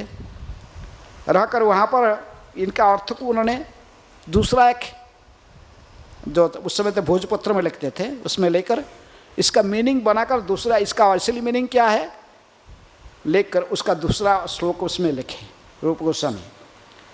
प्रिय सोहम कृष्ण सहचरी कुरुक्षेत्र मिलित स्वथाहम साराधा तदीयौ भय संगम सुख तथापि अंत खेलन मधुर मुरली पंचम जुसे मन में कालिंदी पुलिन विपिनाय स्पृहयति। दूसरा श्लोक लेकर, श्लोक का क्या अर्थ हुआ? मैं वही प्रेमिका हूँ, वही प्रेमिक वही है। कृष्ण से मैं वही कृष्ण की प्रेमिका हूँ। अब हमें कहाँ कई सालों की बात हम कुरुक्षेत्र में मिल रहे हैं, 100 साल के विच्छेद की बात। मैं वही राधा हूँ और मेरा प्रेमिक वही कृष्ण है। लेकिन अभी भी हम एकांत में हैं, यहाँ पर भी संगम सुख, हमारा मिलन सुख फिर हमें आस्वादन कर सकते हैं, लेकिन मेरा मन इधर नहीं लग रहा, यहाँ नहीं लग रहा है। हाथी घोड़ा राजवेश ये सब मुझे नहीं। मेरा इच्छा है कि फिर वही जमुना के किनारे कुंज में वो बांसुरी बजाते हुए जो कृष्ण मुझे आकर्षण करते थे, मुरली पंचमजु से हम बजाते हुए, जो मेरा इच्छा है कि मैं फिर वही कालिंदी पुलिन है, वही जमुना के किनारे इनको ले चलूँगा। फिर वहाँ जाकर हमें फिर कालिंदी कुल में वो कुंज में फिर पूर्ववत वहीं पर हम लीलाओं की आस्वादन करेंगे। मैं इनको प्रसन्न करने के लिए सभी प्रकार के प्रयास करूँगी। ये पद को रूप को समय लेकर फिर वो रख दिया अपने चाली में, ऐसे रख, जहाँ रहते थे कुटिया उसका ऐसे ही रख कर, और जब समुद्र स्नान करने के लिए रूप गोस्वामी चले गए। चैतन्य महाप्रभु गए, जाकर उनकी नज़र वहाँ पर आगे जाते हैं, उसको निकाल लिए, निकाल कर इसको पढ़े। हरिदास ठाकुर को बोले ये कौन लिखा है, इसको कौन लिखा है, इसको कौन लिखा है, बार बार बड़े आग्रह के साथ पूछ रहे थे। वो सब आप जैसे कुछ आश्चर्य हो रहे कुछ। तो हरिदास ठाकुर कहे कि ये जो रूप था इधर ही, अभी तो वही कुछ लिख रहा था, लिख के वहीं रख के चला गया, फिर समुद्र स्नान कर ले गया। तो चैतन्य महाप्रभु ने कहे कि ये देखो स्वरूप दामोदर गोस्वामी को देखा है, अपने सेक्रेटरी थे, इनको देखा है, और सब वरिष्ठ वैष्णव जो उनके साथ थे उसको देखा है। बोले कि ये जो पद लिखा ये रूप ने लिखा है, ये मेरे अंतःकरण की भावना को कैसे समझा। मैं तो ऐसा पद लगा था, आप लोग कोई किसी को समझ में आ रहा था, कोई नहीं जानता था मैं क्या किस लिए गा रहा हूँ। ये मेरे अंतःकरण की भावना को समझ गया कैसे हैं। मैं वही राधा हूँ और जगन्नाथ को देखकर मैं कहता ये वही कृष्ण है। वो जो वृंदावन के भाव से हैं, जो विच्छेद विप्रलम्भ भाव से मैं जो ये श्लोक को लिखा है, तो ये श्लोक मेरे भाव को कैसे समझ गया और मुझे कैसे पहचाना ये हैं। क्योंकि महाप्रभु जानते पहले मुझे प्रणाम किया था तो कहा था नमो महावदान्याय कृष्ण प्रेम कृष्णाय कृष्ण चैतन्य। उनको छुपा नहीं था, वो जानते थे यही कृष्ण है, स्वयं कृष्ण है, वो भी कृष्ण चैतन्य के रूप में आए। लेकिन ये वो भी राधा भाव सुबलित तनु, राधा रानी की भाव को अंगीकार करके ही ये गौरांग के रूप में प्रकट हुए हैं। इसलिए महाप्रभु जो नृत्य करते थे जगन्नाथ जी के सामने, वो अपने को क्या सोचते थे, स्वयं वही राधा रानी के भाव से रहते थे, राधा भाव। और जगन्नाथ जी को देखते थे तो जगन्नाथ को क्या सोचते थे, ये कृष्ण है। इसलिए उसी भाव से महाप्रभु नृत्य करते। जिस प्रकार राधा रानी ने जो कृष्ण के साथ सारे लीलाओं को संपन्न की थी, वृंदावन की रास आदि लीला, इसको संपन्न हुआ था वृंदावन में। लेकिन बाद में तो भगवान ने चले गए, अक्रूर आके इनको ले गया मथुरा, मथुरा से फिर द्वारका चले गए। और 100 साल विच्छेद की हो गया, बीत गया था बीच में। और फिर वो द्वारकावासियों के साथ और सब फिर वो अपने भाई बलराम और सुभद्रा के साथ फिर वो उन्हें एक रथ में रथ बैठ कर आए थे कुरुक्षेत्र, हैं, सूर्य पराग के अवसर पर। और उसी समय में ये ब्रजवासी लोग भी सब गए थे ब्रज से कुरुक्षेत्र। आज भी जाते लोग स्नान करने, विशेष जो चंद्र ग्रहण व सूर्य पराग के समय ब्रह्म सरोवर और सेवंत पंचक वहाँ स्नान करने जाते हैं। तो इसलिए वो 100 साल के बीच बाद में वहाँ पर कृष्ण राधा को फिर मिले थे। तो उस समय राधा रानी के जो भाव, आज के जगन्नाथ का रथ यात्रा मनाने का यही रहस्य है कि जगन्नाथ जी की रथ को जहाँ पर प्रारंभ होता है उसी को कहते हैं कुरुक्षेत्र। कुरुक्षेत्र की से प्रारंभ करके रथ यात्रा प्रारंभ होता है। राधा रानी की जैसे इच्छा था कि मैंने खींच के ले जाएंगे, कहाँ, कुरुक्षेत्र से कहाँ ले जाएंगे, वृंदावन। जहाँ रथ समाप्त होता है उसको वृंदावन माना जाता है। जैसे पुरी में जगन्नाथ जी जहाँ जो भी मंदिर में बैठे थे वो नीलाचल, तो उसको कहते कि यही द्वारकापुरी है। वहाँ से उतर के जब रास्ता में आकर रथ के ऊपर बैठ जाते तो तभी महाप्रभु सोचते थे कि ये कहाँ आ गए, कुरुक्षेत्र में आ गए। फिर वहाँ से खींचते रथ को, जो चलाना खींचना शुरू करते थे, कहते कि हम कहाँ जा रहे हैं, वृंदावन जा रहे हैं। ऐसे खींच के फिर इनको गुंडीचा मंदिर ले जाते थे। आज भी जाता है रथ, वही रीति में गुंडीचा मंदिर तक जाता है। इसलिए जहाँ पर गुंडीचा मंदिर व जगन्नाथ जी की रथ यात्रा की पूर्ण होता है, वहाँ जगन्नाथ 7 दिन के लिए फिर गुंडीचा मंदिर में रहते हैं। तो उसी को वृंदावन माना जाता है, सुंदराचल, इसको कहते हैं सुंदराचल व वृंदावन।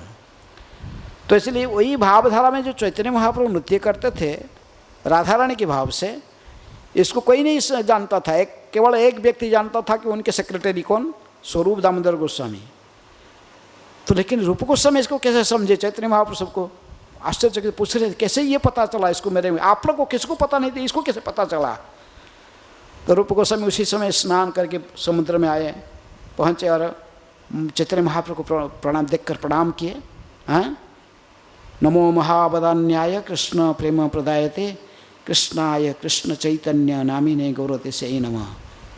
चैतन्य महाप्रभु बड़े स्नेह से इनके गाल में एक थप्पड़ लगाया कि तुझे ये लिखना कौन बोला, तू कैसे समझा मेरे मन की बात है।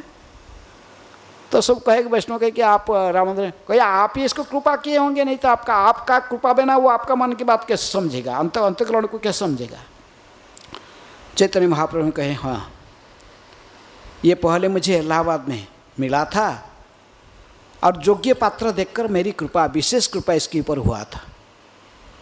मैंने इसको विशेष शक्ति संचार करके ही वृंदावन भेजा था प्रचार के लिए हैं।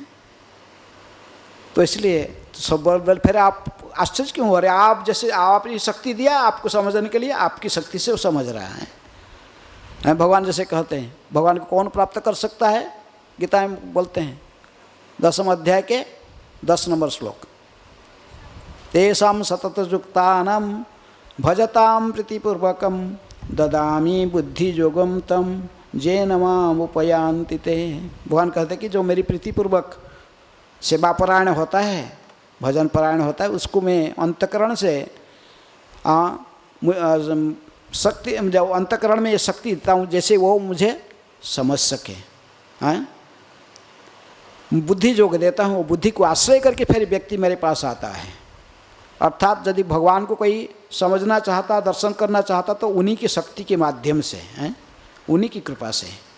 जैसे हम सूर्य दर्शन करते तो कैसे, सूर्य को कैसे देखते हैं, सूर्य प्रकाश के माध्यम से, अन्य किसी प्रकाश के माध्यम से सूर्य दर्शन नहीं होता है। अब कितने रात को सोचो कि अर्धरात्रि में सूर्य दर्शन करना, कितनी में हालोजन लगा लो, सूर्य देखेंगे नहीं। जब ब्रह्म मुहूर्त आएगा फिर प्रातःकाल हो गया, आस्ते आस्ते सूर्य की रश्मि, उसी का ही किरण जो धरा पर वितरित होगा, तो उस सूर्य रश्मि के माध्यम से ही सूर्य देव का दर्शन होता है। उसी प्रकार के भगवान के माध्यम से ही भगवान को, भगवान की कृपा के माध्यम से ही भगवान को जाना जाता है। तो इस प्रकार रूप गोस्वामी चैतन्य महाप्रभु को समझने में अधिक, इसलिए हम उनके प्रणाम मंत्र कहते कि श्री चैतन्य मनोभीष्टम स्थापितम जनभूतले स्वयं रूप कदामह्यम ददाति स्वपदांतिकम। इसलिए रूप गोस्वामी चैतन्य वो स्वयं रूप मंजरी और चैतन्य महाप्रभु के मन के अभीष्ट को समझे थे तथा इसको धरा पर स्थापन किए थे। श्रील प्रभुपाद जी इसलिए कहते हैं उन्हीं के, ये आंदोलन उन्हीं की अध्यक्षता से संचालित हो रहा है। इन्होंने प्रभुपाद जी ने भी स्वयं रूप गोस्वामी के राधा दामोदर मंदिर में, वही उनके समाधि स्थल में प्रत्येक दिन प्रभुपाद जी सीरियसली उनको प्रार्थना करते थे, सहायता करने के लिए, उनके गुरु आदेश को पालन करना, पाश्चात्य जगत में कैसे प्रचार करना। तो साक्षात रूप गोस्वामी प्रभुपाद जी को दर्शन देकर इनको शक्ति संचार करके फिर वो कहे जाओ हम सभी गोस्वामी तुम्हारे साथ हैं। तो इसलिए प्रभुपाद जी ने भी ये कहते कि इन्हीं के अध्यक्षता से हम ये आंदोलन को संचालित करते हैं। तो इस प्रकार जो भी महाप्रभु ने इसे कृपा करके फिर चैतन्य वहीं पर रूप गोस्वामी थे और एक दिन चैतन्य महाप्रभु आए हरिदास के स्थान पर आकर वो नाटक जो फिर कहे रूप गोस्वामी ने उनको कहे कि रूपा तुम क्या लिख रहे हो, कुछ लिख रहे, देखे कि ये नाटक कुछ लिखना है, देख रहे कि तब भी रूप गोस्वामी जहाँ सोचते थे कि रूप ने वो सत्यभामाता मुझे निर्देशन दिया है सत्यभामापुर में 2 नाटक अलग अलग करना, लेकिन मैं तो सोचता एक ही नाटक में लिखूँगा, दोनों कृष्ण का वृंदावन लीला तथा द्वारका लीला हैं। अभी 2 नाटक फिर परिणत हुआ, कैसे हुआ ना, चैतन्य महाप्रभु ने आके कहे हैं इनके भाव को, कहे कृष्ण को बाहिर ना करीह ब्रज हईते, ब्रज छाड़ी कृष्ण कभू ना जाए कहाते हैं। कहे कि ब्रज के बाहर कृष्ण को नहीं छोड़ना, कृष्ण हमेशा ब्रज में ही रहता है। वृंदावन परित्यज्यं पाद में कंग गच्छति। रुद्रजामल से कोट करके फिर चैतन्य महाप्रभु ने को बताया कि कृष्ण एक जदु संभूत जस्तु ब्रजेंद्र नंदन वृंदावन परित्यज्यं पादमेकं न गच्छति। हैं कह के देखो ये जदुकुल में जन्म होने वाला जो वासुदेव कृष्ण है और ब्रजेंद्र नंदन कृष्ण में अंतर है। ब्रजेंद्र नंदन कृष्ण सदा ब्रज में रहते हैं, इसलिए ब्रज की जो लीलाएं हैं भगवान का, इनको ब्रज में ही, इनको सदा ब्रज में ही रखना। इनको ब्रज की बाहर वो जाते नहीं। चलो आज जैसे हमारे वृंदावन एक ब्रजमंडल परिक्रमा गया है, अक्रूर घाट आएगा उधर में, भातरौली गांव फिर अक्रूर घाट रहे, वहाँ कथा होगा। तो सीमा है, वृंदावन और मथुरा का सीमा है अक्रूर घाट। वहीं से अक्रूर जी मैंने जो स्नान किए थे जमुना में, इसके बाद तो रथ के ऊपर कृष्ण बलराम उनको दर्शन दिए थे पानी के अंदर जो भी हैं, तो वहीं से फिर वो मथुरा फिर गए थे। इसलिए आचार्य लोग कहते कि वहीं से सीमा है। तो वहीं से फिर वासुदेव कृष्ण गए, क्योंकि भगवान जो अवतीर्ण होते हैं उनके साथ में सारे अन्य जितने भी अवतार उसी में समा रहते हैं भगवान के शरीर में। इसलिए वासुदेव कृष्ण भी ब्रजेंद्र नंदन के साथ में रहते हैं। तो वासुदेव कृष्ण तब मथुरा में गए, क्योंकि राक्षसों वध आदि लीला ये सब किसका है? वासुदेव कृष्ण के रूप का काम है, विष्णु के रूप में।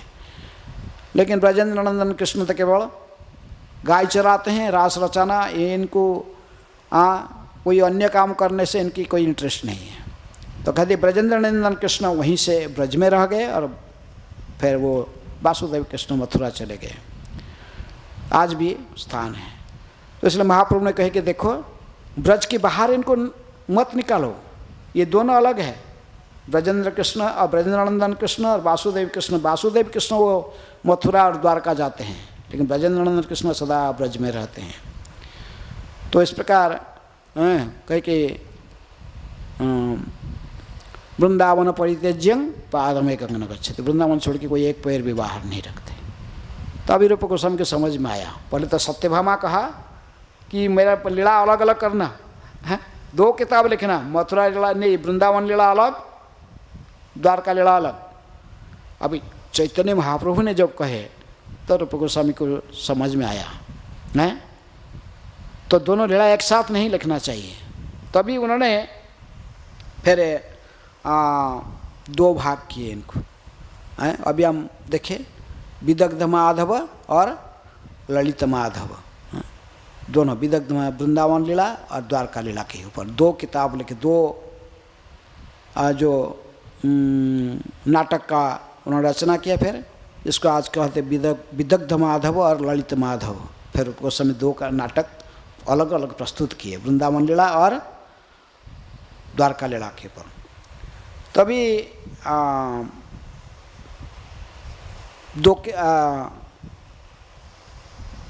वो क्या लिख रहे थे, नाटक जो प्रारंभ कर रहे थे, एक दिन फिर चैतन्य महाप्रभु, रामानंद राय, सार्वभौम भट्टाचार्य और विशेष अंतरंग पार्षदों को लेकर फिर आकर इनको चैतन्य महाप्रभु को मिलने के लिए आए। लेकिन रामानंद राय को महाप्रभु ने कहे कि रूप और लिख रहा है नाटक, इसका देखो तो ठीक ठाक है कि नहीं, कि ये बड़े प्रवीण थे रामानंद राय। ये चैतन्य महाप्रभु के पार्षद में विशेष कृष्ण कथा कहने में प्रसिद्ध है। कृष्ण के बारे में अभिनय करना और कृष्ण के बारे में कुछ जो भी नाटक के ऊपर लिखना, ये विशेष नाटक, ये भी जगन्नाथ वल्लभ नाटक लिखकर महाप्रभु बड़े जानते थे, बड़े विद्वान हैं। और इनको मिले थे गोदावरी किनारे विद्यानगर में, तभी महाप्रभु ने इनको रखे। इनको विशाखा सखी की अवतार भी माना जाता है। तो इनको कहे कि थोड़ा देखो रूपो क्या लिखा है, क्या लिख रहा है। तो इन्होंने रूप गोस्वामी की जो रचना को फिर चेकिंग पढ़ रहे थे। पढ़े कि तो सबसे पहले जो मंगला चरण को पढ़े तो वहाँ पर देखे कि रूप गोस्वामी ने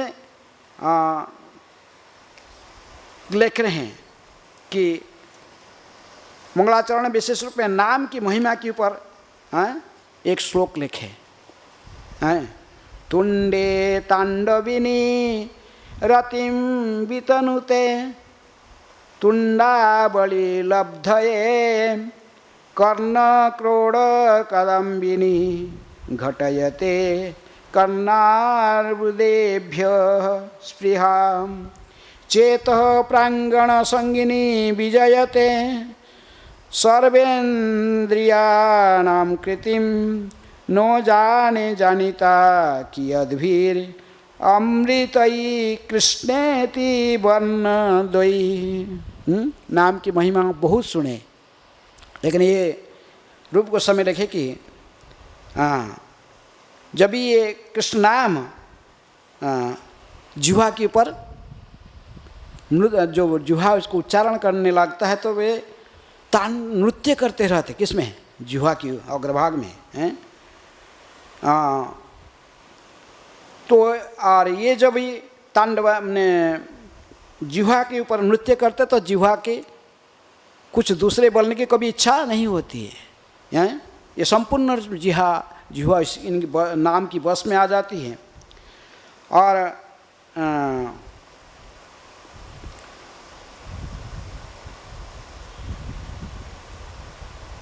ऐसे लगता है कि मुख्य मुख में है, जिह्वा में ही भगवान श्री कृष्ण स्वयं नृत्य कर रहे हैं। तभी इच्छा होता कि मुझे एक मुख सफिशिएंट नहीं कि भगवान के नाम को उच्चारण करने में, भगवान के महिमा को वर्णन करने, मुझे तो ऐसा ही करोड़ों मुख होना चाहिए, हैं, करोड़ों जिह्वा होना चाहिए, जिसके माध्यम से मैं नाम की उच्चारण कर सकूं। जब ये कान में प्रवेश कर जाता है, कृष्ण नाम जब उच्चारित हो कि कान में प्रवेश करता है, इच्छा ऐसे होती कि मुझे ये दो कान सफिशिएंट नहीं है, ऐसे ही अगणित कान होना चाहिए। मैं कर्ण क्रोड़ों कदम्बिनी घटयते हैं, ये मेरे कान इससे सफिशिएंट नहीं दो कान में, इसलिए मुझे हजारों कान होना चाहिए, करोड़ों कान होना चाहिए, जिसके माध्यम से मैं कृष्ण के नाम के उच्चारण को, महिमा को श्रवण कर सकूं। उसी प्रकार जब ये मेरे चित्त में चित्त प्रांगणे संगिनी विजयते, जो मेरे जो मन में प्रवेश कर जाता है, तो उसी प्रकार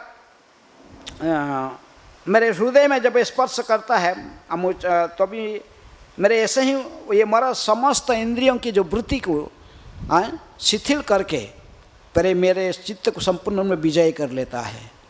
मेरे हृदय संपूर्ण रूप में कृष्ण प्रेम में ओतप्रोत हो जाता है। और मेरे समस्त इंद्रियां पूरा स्तब्ध हो जाते हैं, सभी कृष्ण की सेवा में लग जाते हैं। इसलिए मैं समझ नहीं पा रहा हूँ, ये कृष्ण जो दो शब्द है, कृष्ण, ये दोनों शब्द में कितनी अमृत भरा हुआ है। न जाने जानिता कि यद्भिर अमृत ही कृष्णति वर्णद्वयम्। कृष्ण नाम जो है, दो अक्षर कृष्ण, इसमें कितनी अमृत भरा हुआ है, इसको मेरे समझ में अभी तक भी नहीं आया है।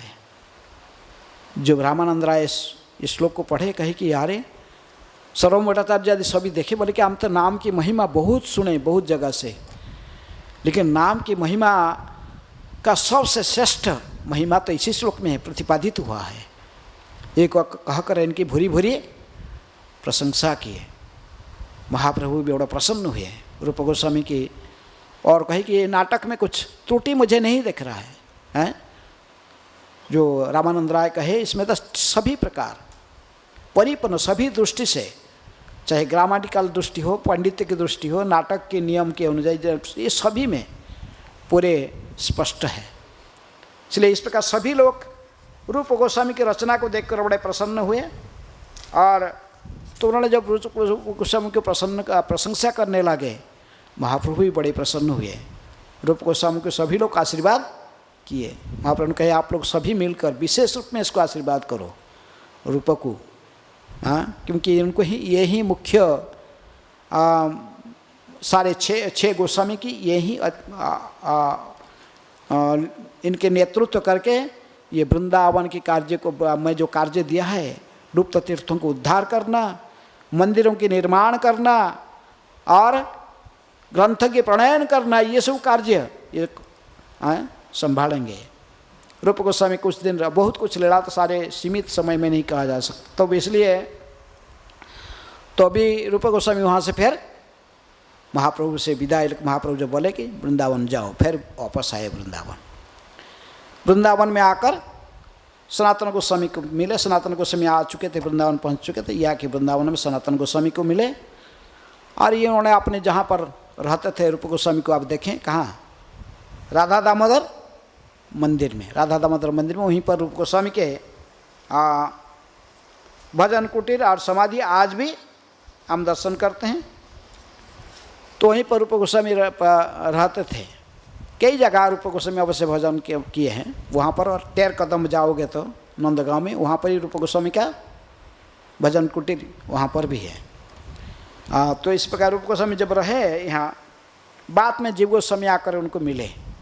रूप गोस्वामी मिले तो रूप गोस्वामी को आश्रय देकर आप रखे, और उनको आप फिर उन्हीं को ही गुरु रूप में जीव गोस्वामी स्वीकार किए। तो उनको दीक्षित देकर उनके उन्हें जीव गोस्वामी के नाम उनके साथ में ही रखे। जो कुछ चैतन्य महाप्रभु ने ये सब किताब लिखते थे, तभी इनको एडिट जीव गोस्वामी से करते थे। जितने पुस्तक रूप गोस्वामी ने लिखे हैं,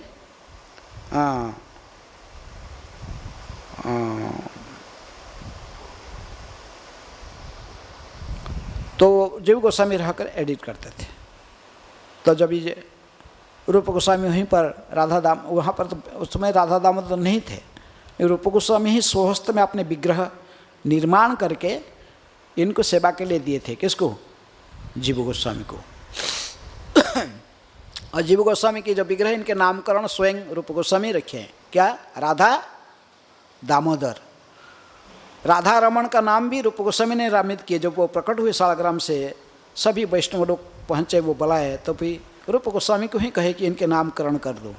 तो रूप गोस्वामी ने इनके नाम किए थे राधा रमण।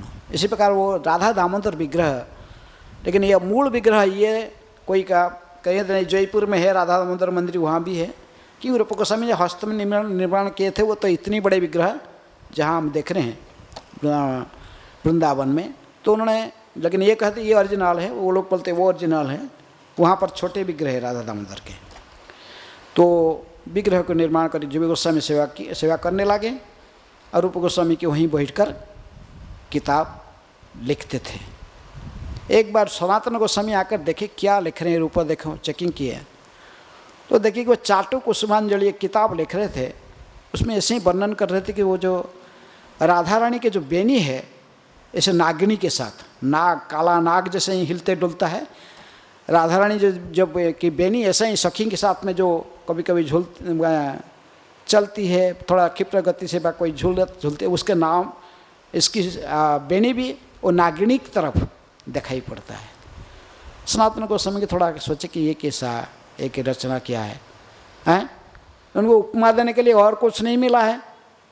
ये कि सांप की तरह नागिनी के साथ इनको तुलना कर रही हैं राधा रानी की जो कैसे विन्यास बा इनकी बेनी को। तो थोड़ा ऐसे ही सोच के चले गए गले स्नान करने के लिए, हैं, गोविंद कुंड में बाहर राधा कहीं गए, तो वहाँ देख रहे कि तुरंत ही एक कुंज में देखे कि वृक्ष, कदम वृक्ष है, उसमें बहुत सुंदर झूला है, और झूला में एक लड़की बैठी है, एक बहुत सुंदर यंग लड़की बैठी है, किशोरी वयस्क, और उनके कई सखियाँ मिलकर इसको झूला रहे उस लड़की को। और उसके पीठ में जो हैं ऐसे सांप, ये बेनी है, वो इधर इधर पटक रहा, लेकिन इनको देख रहा था सख्त सांप जैसे। वो सोचे कि यार ये सांप है, ये कहाँ से आ गया, इसको डंग से दंस देगा इनको। तो इसलिए सनातन गोस्वामी ने जोर जोर से सांप सांप सांप सांप इनको सावधान करने के लिए भागे।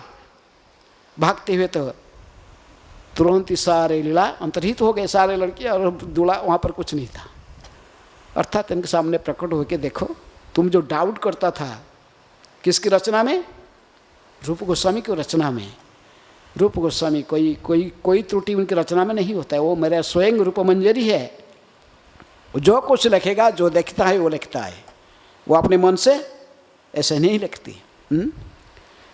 तो इसलिए फिर रूप गोस्वामी वो वापस आके रूप गोस्वामी को कहे, मैं जो डाउट ऐसे मेरे मन में था, आज राधा रानी ने स्वयं मेरे डाउट को पूरा समाधान कर दी। तुम्हारे रचना में कभी भी कोई त्रुटि नहीं है। रूप गोस्वामी जो लिखे उस रचना में कोई त्रुटि नहीं है।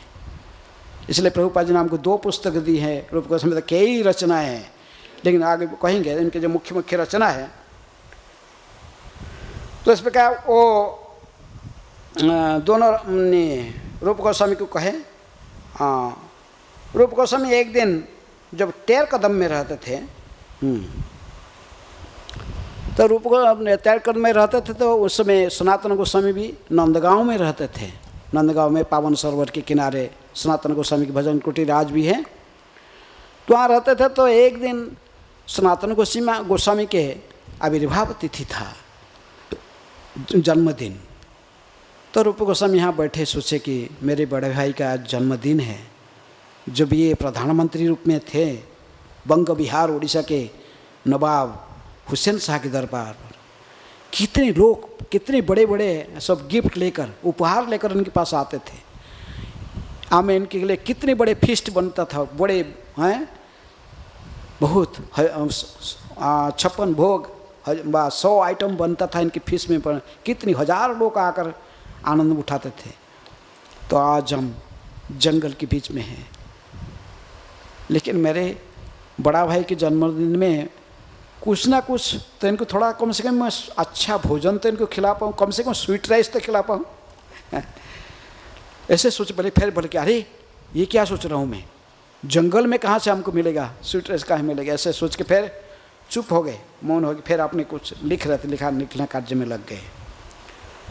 तो उस समय देखे कि एक सुंदर लड़की ने आई, किशोरी बालिका आकर, 13-14 साल की लड़की, और आके कुछ सामान भी साथ में लेकर आई और आके कही, बाबा बाबा बाबा, ये मेरे माँ ने भेज दी है तुम्हारे पास, ये सब सामान ले लो, हैं कुछ बनाओ, आज खाना पीना कुछ बनाओ, अच्छा विशेष रूप में ये खीर बनाओ, अच्छा बनाओ।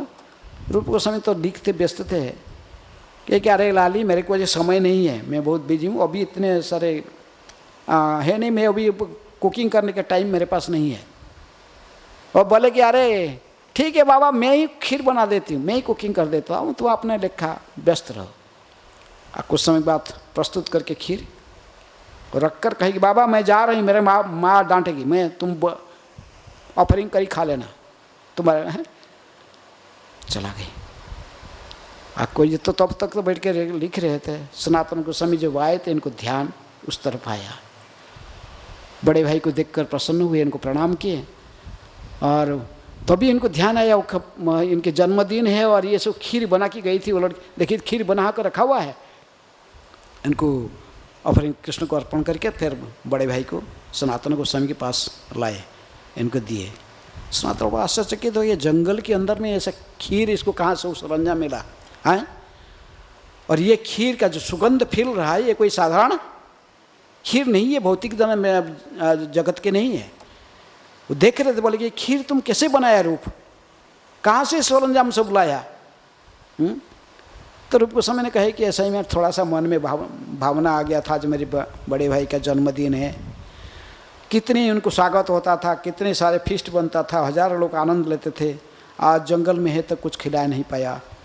तो एक किशोरी बालिका आई, आकर कही कि बाबा मेरे माँ ने ये सब भेज दिया आपके पास। मैं बोला इसको, मैं तो मेरा टाइम नहीं है कुकिंग करने के इधर। तो उन्होंने कहा कि ठीक है बाबा, तुम अपना काम कर, मैं कुकिंग करके रख देता हूँ। और कुकिंग करके बना के रख के चला गया। बोला भोग लगा कर पा लेना। तो इसलिए यही खीर सनातन तो पूरा इनके शरीर कंपने लगा है। उन्हें खीर को भी लेके थोड़ा अंग ऐसे जो मुख में लगाए थे, तो इनके पूरा शरीर सात्विक विकार में उत्प्रोत हो गया, आंख से अश्रु बहने लगा, वाणी गदगद हो गया। बोले कि ये खीर, हम भौतिक दुनिया में कितना खीर खाए हैं, जब मन महाप्रधानमंत्री था कितने बड़े बड़े फीस्ट हम खाए हैं, लेकिन ये खीर की जो स्वाद है ये भौतिक जगत का नहीं है। जानना है, ये किशोरी बालिका और कोई नहीं थी, स्वयं वृषभानु दुलारी हैं राधा ही थी। ऐसा इच्छा कभी प्रकट नहीं करना। आम यहाँ पर राधा कृष्ण की सेवा के लिए है, राधा रानी की सेवा के लिए है कि राधा रानी से सेवा लेने के लिए है? डांटे, कोई ऐसे कभी भी इच्छा अंतःकरण में प्रकट नहीं करना। इसी प्रकार मैं देखा राधा कृष्ण कैसा सब समय हमारा सेवा के लिए तत्पर, भक्त चाहता सब समय भक्त भगवान की सेवा करना। भगवान भी कुछ मौका देखते किसका सेवा करना, शुद्ध भक्त की।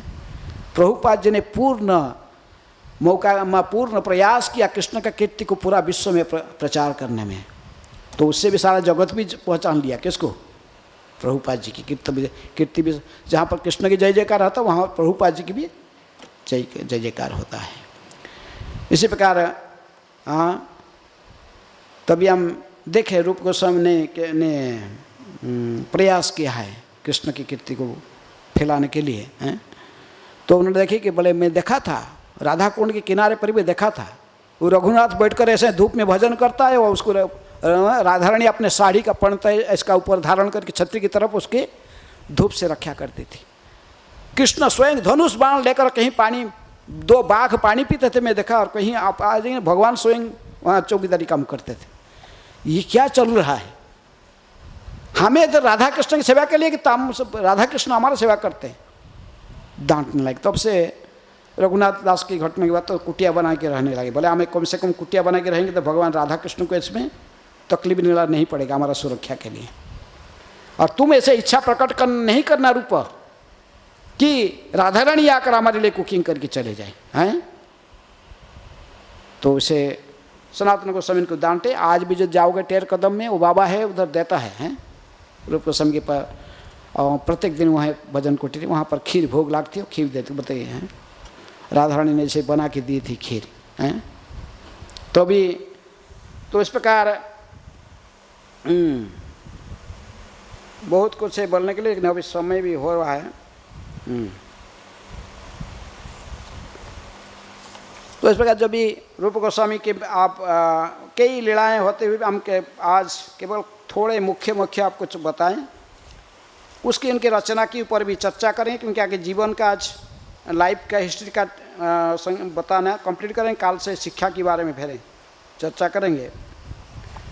जो मुख्य जो ग्रंथ है रूप गोस्वामी ने रचना किया था है, तो इनके ऐसे ही प्रभुपाद जी ने अपने जैसे लिस्ट दिए हैं, हंसदूत, उद्धव संदेश, कृष्ण जन्म तिथि विधि, बृहत गणदेश दीपिका, लघु गणदेश दीपिका, स्तवमाला, विदग्ध माधव ललित माधव नाटक, दानकेली कौमुदी, भक्ति रसामृत सिंधु, उज्ज्वल नीलमणि, प्रयुक्त ख्याता चंद्रिका, मथुरा महात्म्य, पद्यावली, नाटक चंद्रिका, लघु भागवतामृत आदि कई पुस्तक रूप गोस्वामी ने हमारे गौड़ीय साहित्य को अलंकृत किया है। उनके पुस्तक हैं, गौड़ीय साहित्य के जो लाइब्रेरी पुस्तकालय को पूरा पूर्ण किया है। लेकिन रूप गोस्वामी में सारे गोस्वामी लोग ने तो बहुत कुछ लिटरेचर लिख के दिए हैं, लेकिन जो रूप गोस्वामी जो लिखे उन्हीं को हम विशेष रूप में उन्हीं के अनुयायी हैं। इसलिए गौड़ीय वैष्णव क्या कहते हैं, रूपानुग, रूप गोस्वामी की अनुयायी। रूप गोस्वामी जो कहें इसमें कोई त्रुटि नहीं है। हाँ, इसलिए हम काल बोला था जैसे भक्ति सिद्धांत सरस्वती ठाकुर ने, इसमें भी उनका जो प्रणाम मंत्र है 2 बार रूप गोस्वामी के नाम आता है, कि रूपानुगो विरुद्ध अपसिद्धांत धांत हारिणे। रूपानुगो रूप गोस्वामी की शिक्षा के विरुद्ध जितने शिक्षा है ये सब अपसिद्धांत है, इसलिए इसको सब खंडन करते हैं। कौन? भक्ति सिद्धांत सरस्वती ठाकुर, वात्सल्य प्रभुपाद भी उसी के फॉलोअर बन के हैं। तभी और फिर दूसरे बार भी फिर कहते हैं रूप गोस्वामी को शिक्षा ही हमारा दूसरे प्रणाम मंत्र कहते हैं कि गौरवाणी स्मृति दिनतारिणे रूपानुगो विरुद्ध अपसिद्धांत दांत हारिणे। इसके पहले फिर कहे थे कि हमें केवल रूप गोस्वामी का ही अनुयायी हैं, रूप गोस्वामी को ही फॉलो करते हैं। तो इसलिए हमें रूप गोस्वामी को रचना प्रभुपाद जी ने हमको 2 पुस्तक विशेष रूप में दिए। कौन सा? भक्ति रसामृत सिंधु और उपदेशामृत। भक्ति रसामृत सिंधु का ही सेकेंड पार्ट माधुर्य लीला इसमें बता गया, लेकिन उसकी आगे जो तो फिर उसके दूसरा पाठ माधुर्य रस के विशेष व्याख्या उज्ज्वल नीलमणि ग्रंथ में दी गई है। तो बहुत वरिष्ठ भक्तों के लिए वो सभी लोग अध्ययन करेंगे भी तो कुछ समझ नहीं आएगा। राधा कृष्ण की, गोपियों की सब अंतरंग लीलाएँ सब वर्णन है। तो उनके सारे पुस्तक इस प्रकार युक्त वैराग्य की फिलोसफी, जो सब कुछ कृष्ण का है, इनको हम किसी के ये सभी कृष्ण की सेवा में लगना चाहिए।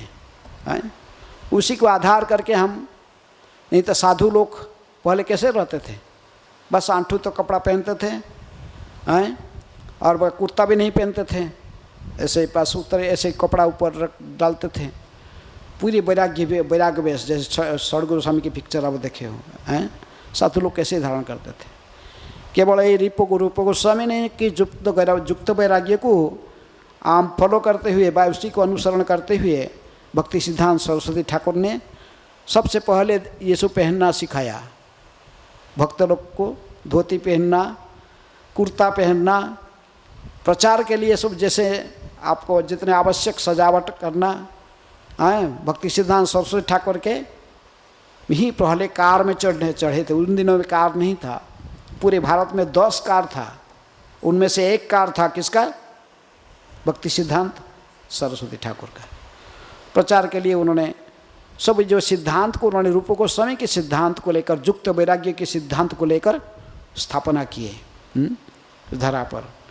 हमें रूप गोस्वामी के ही अनुयायी है, उन्हीं की शिक्षा के आधार पर एक कृष्ण भावना आंदोलन का स्थापना तथा इसकी प्रचार कार्य को प्रभुपाद जी ने भी वहीं पर रहे। रूप गोस्वामी की भजन कुटीर समाधि वही राधा दामोदर में ही अपने भजन कुटीर चुना। प्रभुपाद जी वहीं रहकर प्रत्येक दिन रूप गोस्वामी को प्रार्थना करते थे, और रूप गोस्वामी इनको प्रभुपाद जी की प्रार्थना को स्वीकार करके इनको दर्शन भी दिए और सहयोग शक्ति संचार करी, कहे कि जाओ प्रचार में, निश्चित सफल हो जाओगे।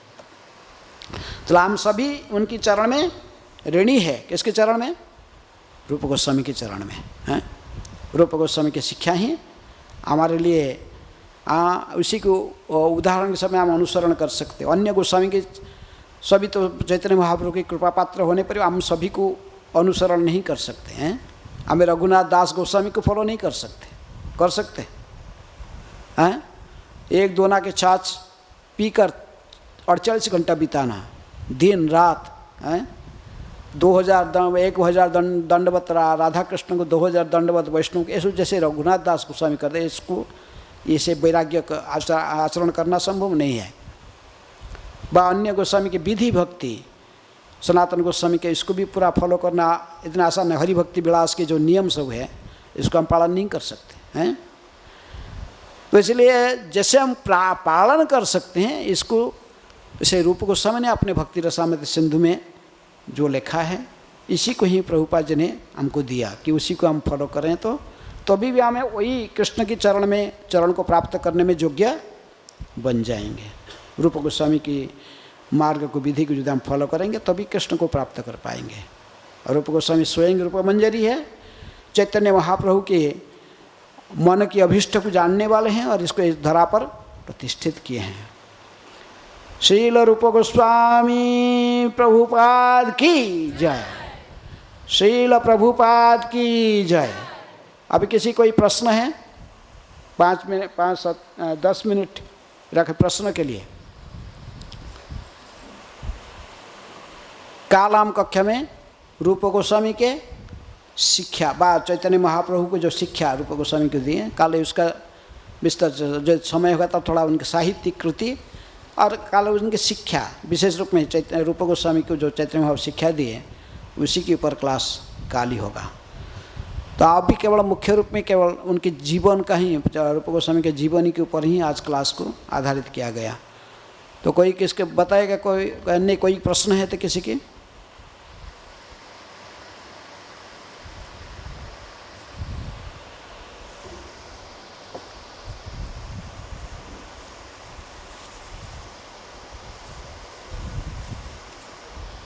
किसका प्रश्न? कोई नहीं?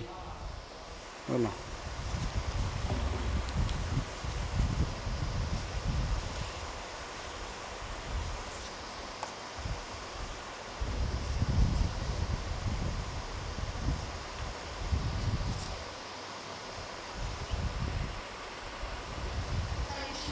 हाँ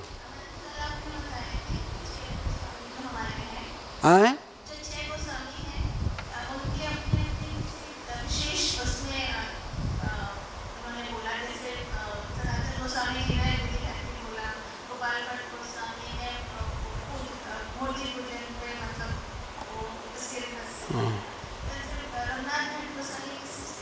रघुनाथ काले बताया था क्लास में, ये विशेष रूप में श्रीमद् भागवत के आचार्य हैं। चैतन्य महाप्रभु ने शक्ति संचार करके भागवत को व्याख्या करना है।